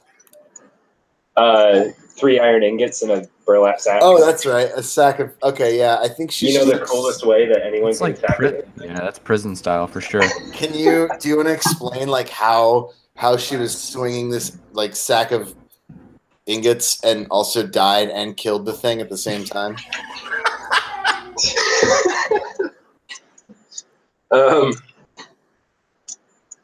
I think she overestimated how many iron ingots she needed to kill one of these guys. And she swung at it, beating it. And I think there's just another one right behind him, and she kind of stumbles forward. Oh, yeah. And right into the waiting arms of an angry monster man. That's awesome. Aw. Good night, sweet Edmunda. And then Besserwin, what's he do with the bolt of cloth? How's that work out? Right. Yeah. So it's actually a little confusing as to how he has it in his inventory in the first place, but he does. So it's a bolt of silk. It's 2 weight, which is heavy. I mean, I imagine he has it tied around his waist. Yeah, it's on. Well, it's over his back, I think. Yeah, it's he's gonna sell it or it's something. a big wooden rod with, a bunch of silk, which is actually a pretty heavy fabric if you like roll it up tight. Totes. So he hoists it up and he sees that Adria is in trouble because her string breaks, and he steps in front of her and takes a big swing and knocks the terrible man back. But it doesn't do any like real damage. It just sort of stuns him and knocks him back a little bit. No. You did 3 damage. Oh, okay. Yeah, I did roll a 3. Yeah, what you also need to roll is a d6 for the Okay. for the damage against you. Okay, I'm gonna roll that IRL. So you definitely killed. Oh shit! Yeah, I just rolled a 6. Okay, so you definitely killed the creature that you were attacking, but Yeah. then you took 6 damage. Yeah. Does that mean he dies? Yes, because he only has 4 hit Yeah. points. Yeah. So again, like, let's explain what happens here. You jumped in front of Adrian and hit the creature. Yeah, you definitely kill something. You kill it with your bolt. Yeah, And but another one. also. Yeah, there's another one. Sort of to my left, which I didn't notice, and he sort of leaps at my neck and bites it out, rips it up. Oh, yeah, and I go down. Awful. And I die. Jesus Christ. Yeah, it's ugly. Yeah, they fall on Besserwin and start chomping. Adria is like, holy shit. Yeah. I didn't even like that guy, and holy shit. Yeah, shit is real. So Adria needs to escape. Her focus is on escape at this point. Okay. Again, I don't know. I think she. Tholga actually got through the door. Yep. Okay. And that was to the south, or you guys are that right was here. Where we were all running towards. Yeah, just right here. Oh, okay. So it's not behind that building; it's in front. Yeah, it's right here. Right Got outside. it. Okay. All right. So Adria joined. I would say would join them. Okay. Yeah. And try and regroup and escape. You guys run inside, and you see Benowick being like, I don't want to say mauled, but you're being attacked by like multiple of these creatures. Can we cut to Citric real quick? Yeah, Citric just stumbled out of the. He's not feeling well. I mean, he's feeling really bad. In trying fact, hard to focus on shit, and what he thinks he sees is a couple of the people that he was just in the general store with not moments ago, just getting mauled, and a few people making it into the smithy. Yeah, honestly, what I would say is that Citric, his vision is blurred, and his fever is like through the roof. Like, you have like 107 fever. and you're starting to feel extremely hungry. Yes. Would you say that he's fallen ill? I would. Okay, just checking. But he also has an idea, and if he needs to roll to see if this idea breaks through his like hunger and demise and hunger and fallen illness, that's fine. But I think you're going to need to defy danger by enduring, which is Constitution, in order to do your thing.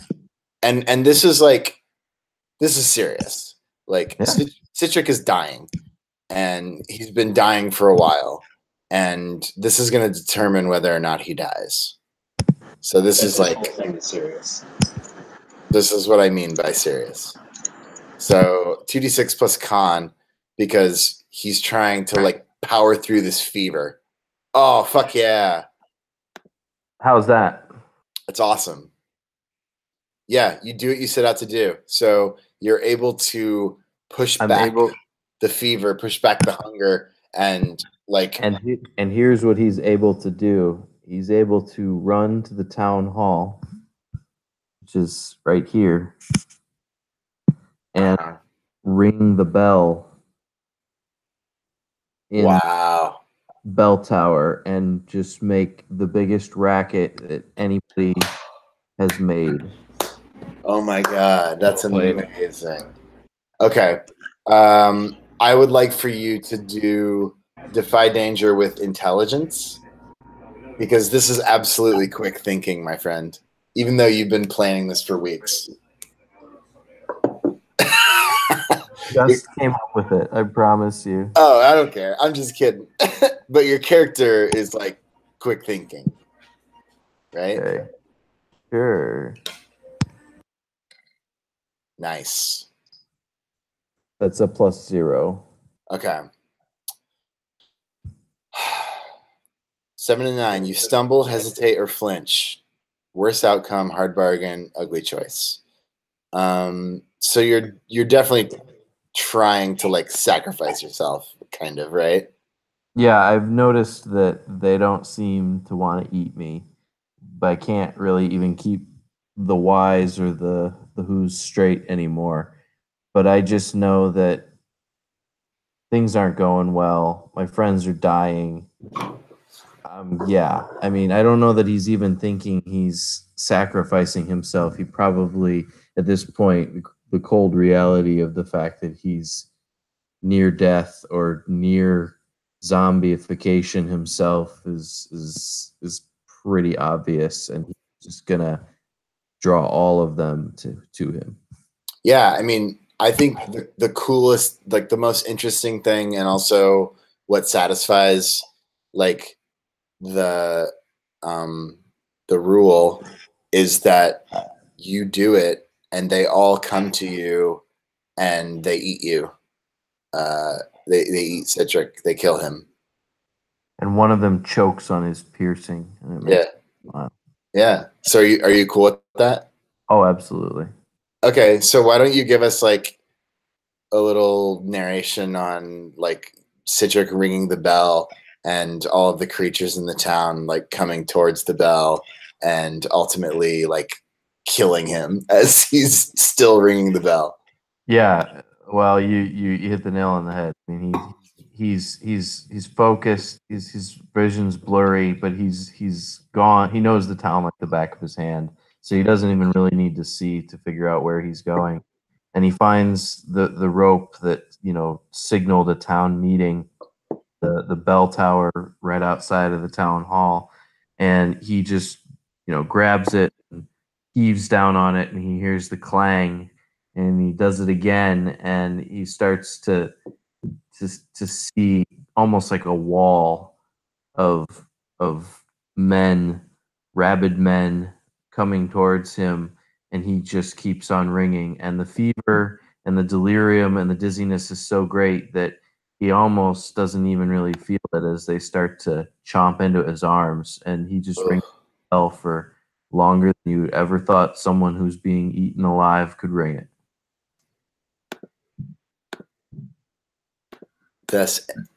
Amazing. That's really gnarly. Yeah. Thus I ends can Citric. imagine quite a lot too. Okay. Citric has caused the creatures to leave. They turned around. I don't think these guys actually would have left because they have quarry right in front of them. You know what I mean? So if we cut back to Bennewick and Adri and Effented and Tholga, you're still here with these three creatures that are about to eat Bennewick. Where did Tolan run off to Tolan- again? He Tolan- ran away, right? Yeah, Tolan ran out the back, which is like Okay, yeah. here. We don't know exactly where he is. Right. But he kind of went out this way. When Jake comes back, I might, or maybe over Slack, I'll have him roll a luck roll and see if Tolan survived. Or maybe we could do it right now for him. I mean, if we want to keep going, Tolga and Offented would continue to attack and try to take out these three before they got to Bennewick, who's obviously still got her rolling pin and is doing pretty good for herself. Yeah, so this is going to be the last Funnel World session. This one right now? Yeah, I should have mentioned that at the beginning, but I want to wrap this up because it's cool and I feel like, so if you guys can hang out for another 15 minutes or so, I think we could do it. Essentially, the goal is to escape, I'm assuming. So I'm going to roll real quick. This is 2d6 minus 1 for Tolan to escape. Snake eyes. Yeah, so Tolan No. Tolan runs out the door after abandoning his friend, and he immediately runs into a group of these dudes, and it's like The chapel is like to the south too, because I started thinking about that. Like, yeah, he was the religious one, right? yeah. So it's like the most gratuitous zombie death in every zombie movie you've seen, where like they like literally rip his like body apart and like pull his guts out and like maybe break him in half. You know when they do that, when they're like, you've hated this character the whole time. Now watch him be dismembered. Yeah. That's what this is. Really ugly. It's super ugly. Yeah. It's blood and I can picture it. guts. Okay. So you now, Tholga, Effended, Adri, and Bennewick. Is Manson with you? Jesus Christ. I forgot about Manson. Let's just roll and see. Shit. Yeah, I think Manton is sticking with you guys for strength in numbers, but he's not really wanting to fight. He's just like staying back and trying to not get murdered. So, what do you guys do? Attack. All right. There are 3 zombies.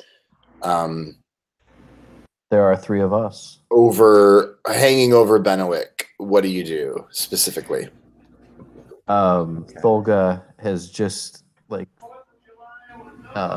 pickaxed one in the head, and she basically does like a little spin and a dip, and then backhands the thing at one of the other ones that's just reaching out for Bennewick.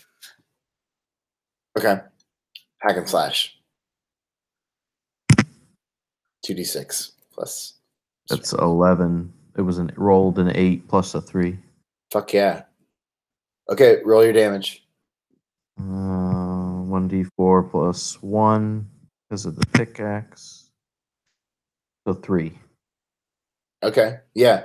You kill it. Tell me how. Hits the one in the head, and again, kind of does a little bit of a tumble, almost like a twirl.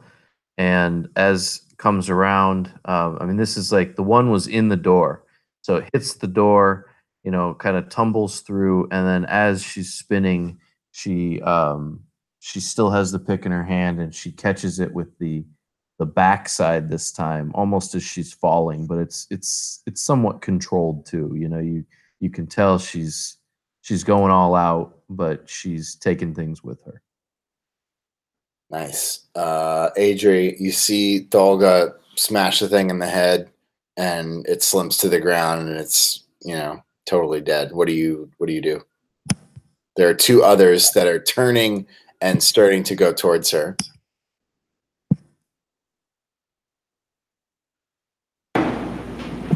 Sorry, this is Adri. Hi. So she is not interested in fighting. She wants to escape. Cool.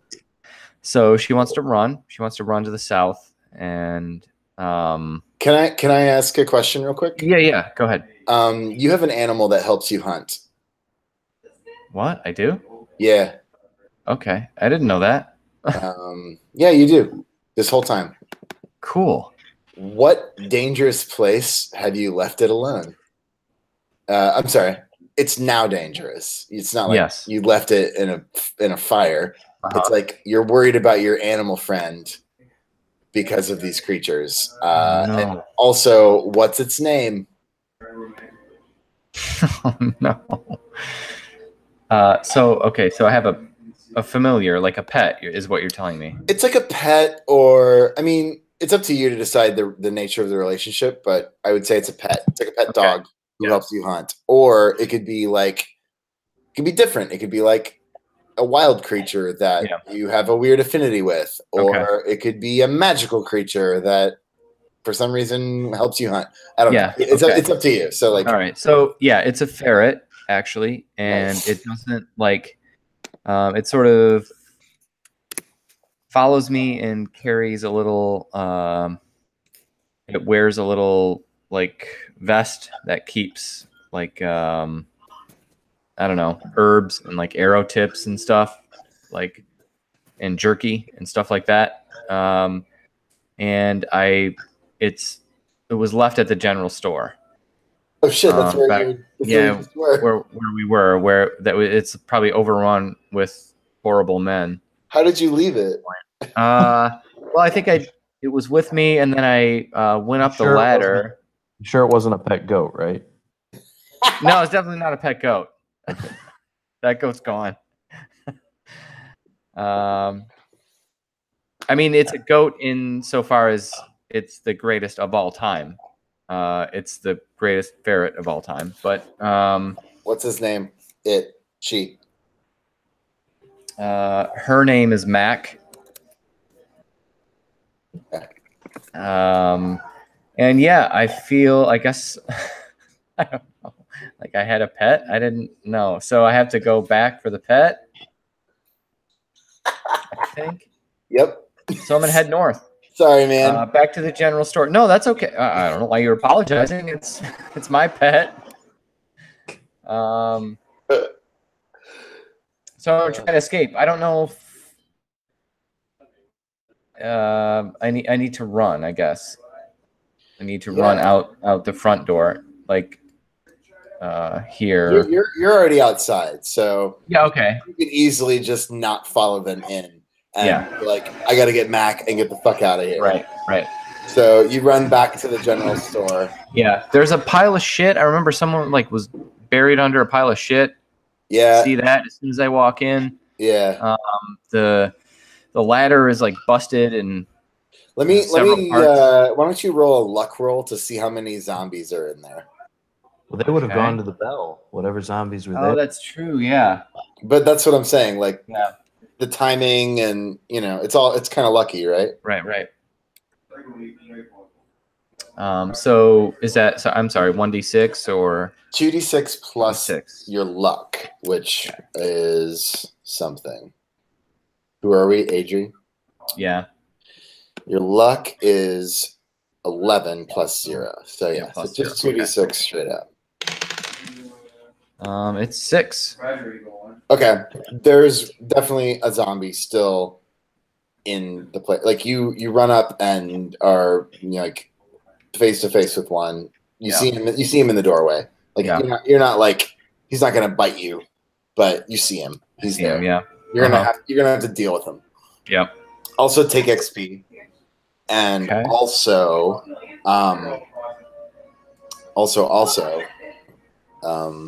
as you fail, Effentid and Tholga, the two zombies in the smithy, attack you. Okay, offended never really got an attack. Well, they're coming at you now, so what do you do? Okay. Attack. She's got her staff in her hand. Okay. So you go ahead and do hack and slash. Yep. And meanwhile, Adri is going to deal with this other zombie at the same time. Okay, yeah. So the zombie is right in front of me. I have a short bow with a broken string. I do have a couple arrows in my quiver, so I guess I'm gonna take an arrow and grab it with both hands, raise it above my head, and aim for the skull of this bad guy. Awesome. And in a stabby motion. And yeah, that's what I'm gonna do. Okay, that's hack and Hunter. slash. That's with strength instead of dex, which might be better for you. Who knows? It might be. I don't remember. Yeah, no, it's still +0. But 2d6. Yep. 7. Okay. Aaron, did Effentid have any modifiers, or She didn't. No. so you got a 4? Correct. Oh boy. What is she fighting with? A staff? The staff. Okay, so she hits the creature with the staff, and it basically grabs the staff and like wrenches it from her hands, and then like hits her in the face with the staff. Yikes. It is like more than the mindless, like, you know, stumbling creature that you thought. It has some semblance of skills. And as Effentid is stunned by this blow to the face, it drops the staff, grabs her head, and pulls it in close and starts to bite her neck. Take a d6 damage. So roll a d6.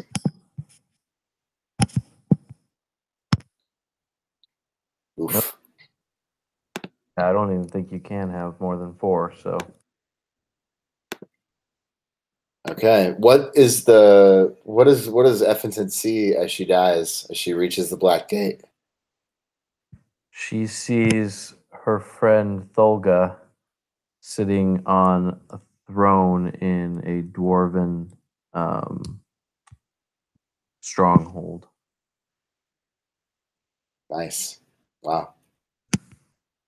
Dolga sees Effentid get mauled by this creature. There's also one coming at her. What does she do? Attacks. Who? Which one? The one coming at her. Okay. Do hack and slash there. Oh, fuck. Yeah. Oh, Jesus Christ. Can we roll for Benwick? Because Benwick would be here helping too. Benwick stands up and jumps on the back of this creature. So she's also gonna hack and slash. So that's a 10. Oh no, it wouldn't be a 10 because she doesn't have the same. Benwick has a +2 strength. So that would be a 9. Unless you want to roll 4. No, that's fine. I love it. Benwick is able to tackle this creature, but it still is like reaching and biting at Tholga. And Tholga should take a debility. If I can decide what those are. Let's see.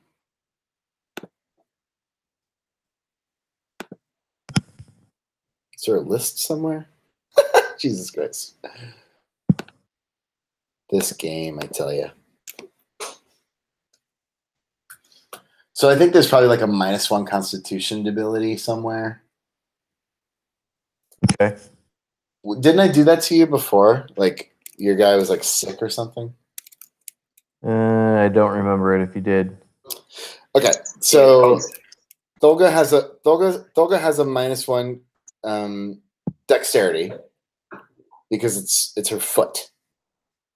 Okay. Although it might end up being Constitution too because she's been scratched. Got it. So leg scratched, -1 to dex. Adri, you are going to stab this thing. And what did you roll? I rolled a 6 plus 0, so 6. No, 7. Sorry, 7 plus 0. Woo! That's a big diff, brother. Yeah, it is. All right, so roll your damage. Okay, hold on 1 sec.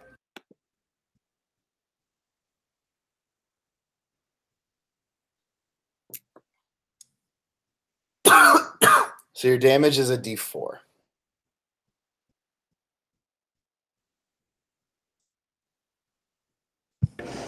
Nice. And then roll a d6, 1d6. 3. Oof. Okay. God damn it. How many hit points does Tholga have? Tolga? I'm sorry, Benno. Who are you? Adri. I'm Adri, yeah. 3. Oh my god. Okay, you kill this thing, but you also die. Okay. All right, yeah, it's ugly. I stab it through the head, but it somehow manages to grab my throat and like rip it out still with the strength that it has. And I choke to death, and it's horrible.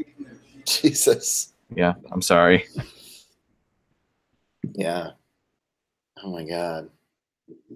Well, this is the end of our first and only podcast / live stream of the depressing ass RPG. Thank you for joining us. That was really awesome. The depressing ass RPG where everyone dies and no one has fun. I had a lot of fun actually. Tolga finds the magic box in an overturned bag of turnips and smashes it, and all the zombies crumble to death. No, it says like Tholga's not dead yet. So let's seriously figure and Benowick too. I'm not dead yet. Benowick dropped that zombie and it scratched Tholga. What does Tholga do? Is there any more live zombies? The one that Benowick is on top of. Yeah, it's not dead. Okay. She just tackled it. Then Benowick helps by holding it down, holds it steady, and she attacks it. Okay, yeah, let's do that. I'll roll for Benowick. Jesus. 6. I don't know what her. Does that mean advantage because she helps? Not exactly. Wow. I mean, I have a +3, so it's a 7. Oh, well then good. I was like thinking about like, I guess everyone dies. Chat, this is your thing, dude. I mean, that's how it works, though, right? Yeah, I know it does. It's just But no, he got a 7. He got you're a, like, wow. he got a 7 How though. bad he feels every time. It's so sweet. he got a 7 though. He got a 7 though. Luck for you guys. No. He got a 7. So on a you hack guys really and slash, he deals his damage, and the enemy makes an attack against him. So it's not necessarily death yet, but it probably is. So roll your damage. 1d6 with only 3 hit points. Roll your damage. Roll your damage. Let fate decide, my friend. Oh my god! Okay, so that was the zombie's damage. Now roll yours, which is the d4.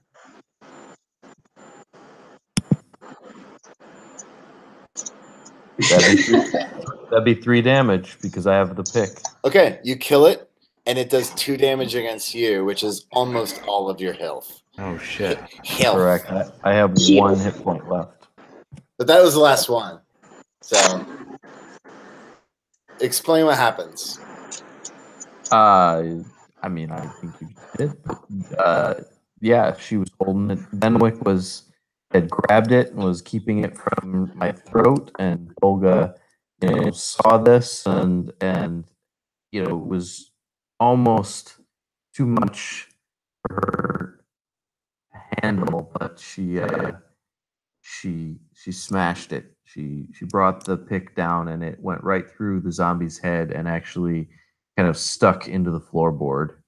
And then she just wearily helps Benwick to her feet and looks around and says, "I think we might be the only 2 left." Manton says, "Hey, don't forget about me there." I kind of did. Sorry, Manton. I think we should run. Oh crap! I think we run. So yeah, I mean, you tell me which way, but I can imagine Tholga, Benwick, and Manton just hightailing it together away from the creatures as the bell rings its last toll and shit's on fire and the town is just completely ransacked. Maybe they make it to the river and grab a couple of boats and make it on their way. And that's it. Whew. I'm crying. Yay. Where was the soundtrack for the end of this one, Chet? Oh, you know what? I haven't figured out how to do a soundtrack and broadcast it to the podcast yet, so no soundtrack. All right. So That was really fun.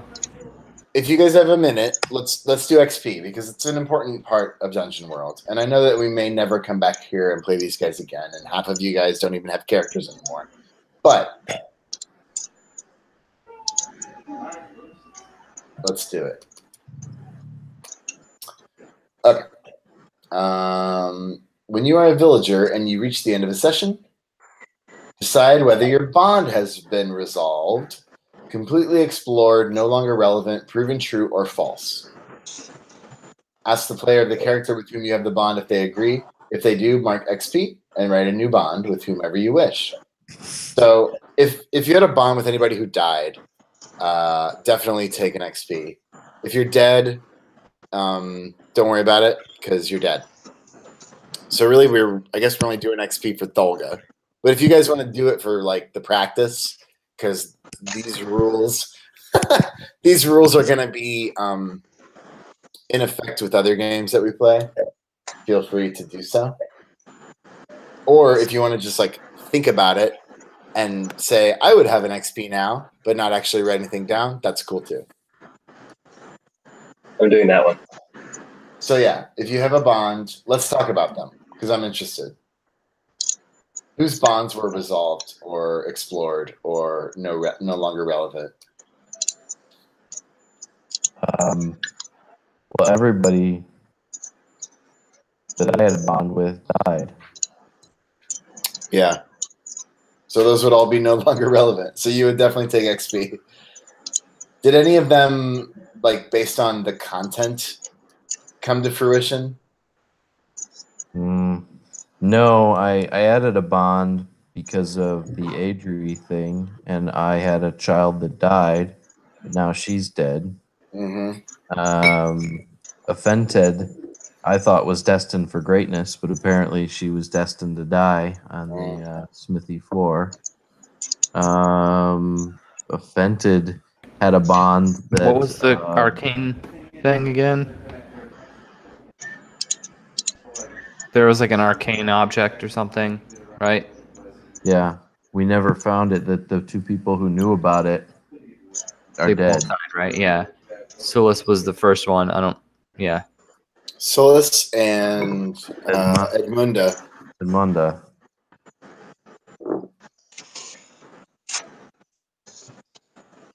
So Offended would have had her bond. She mentioned it in game about the oath that she and Thulga had sworn, and that was why Thulga followed her to save Bedouin or Bennewick.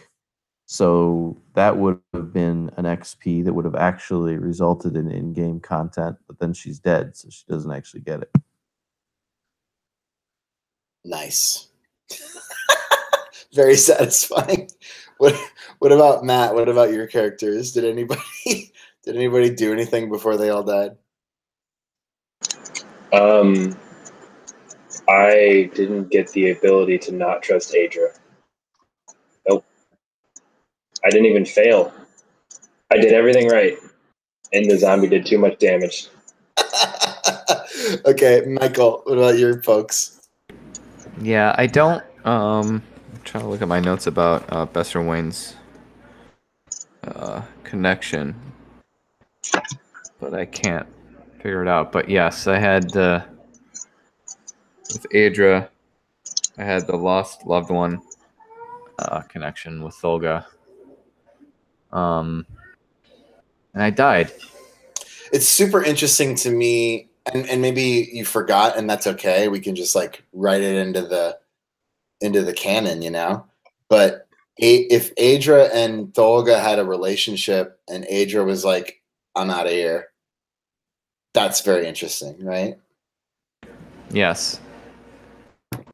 Like Adra was the one who had the baby and lost the baby. Maybe Adra stopped caring about Thulga and was like, I just have to take care of myself. I've been through too much. I don't know. Yeah, it's something we like sort of rolled for like last time towards the end before we started actually playing, and then like I don't know, I didn't think about it. Yeah. Really. I was like, there was the more immediate danger, and I wasn't like thinking about it. But yeah. But like, it's super interesting. Yeah. What do you think about like how can you justify it fictionally? I guess then. Yeah. Like it's okay to forget. No, I know characters, and it's kind of fun to like after the fact decide. So what do you think? I'm not thinking about like the other people's characters. I'm thinking about my own. But what do you think fictionally, Adra? Why did she leave her ex lover or whatever?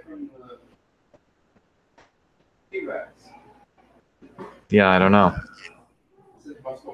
I mean, you have to. Yeah, but I don't.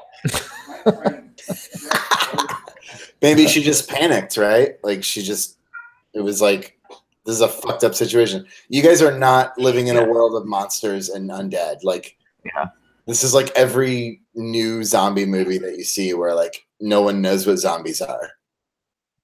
So I think it's perfectly feasible for you to just panic and run and not think about anybody else. Like that seems fine to me. So what have we all learned? Maybe that's it. I'm going to go with that. I don't know if you agree. It's your character, so I want you to say, but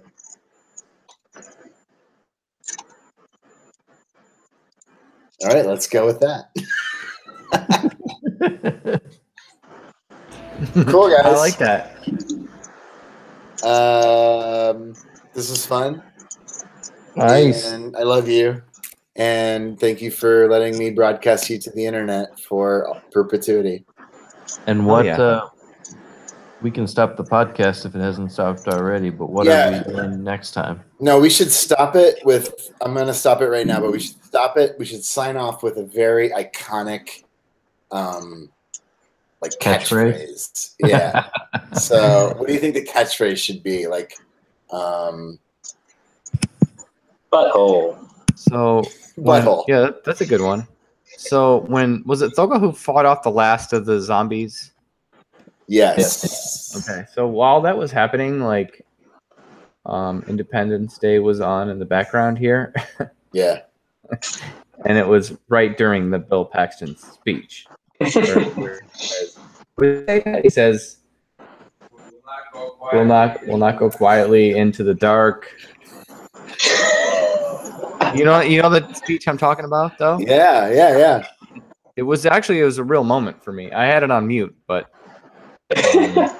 So should we just all say simultaneously, "We shall not go quietly into the dark"? yeah, I think that's good, maybe right? it should be go quietly into the dark. Oh, Oh, we should go quietly into the dark. Yeah, Yeah, so that we don't attract the attention of the zombies. yeah. All right. How about just go quietly into the dark? I like that. Yeah. Okay. So bye everyone, and then 1, 2, 3. Go quietly into the into the dark. The dark.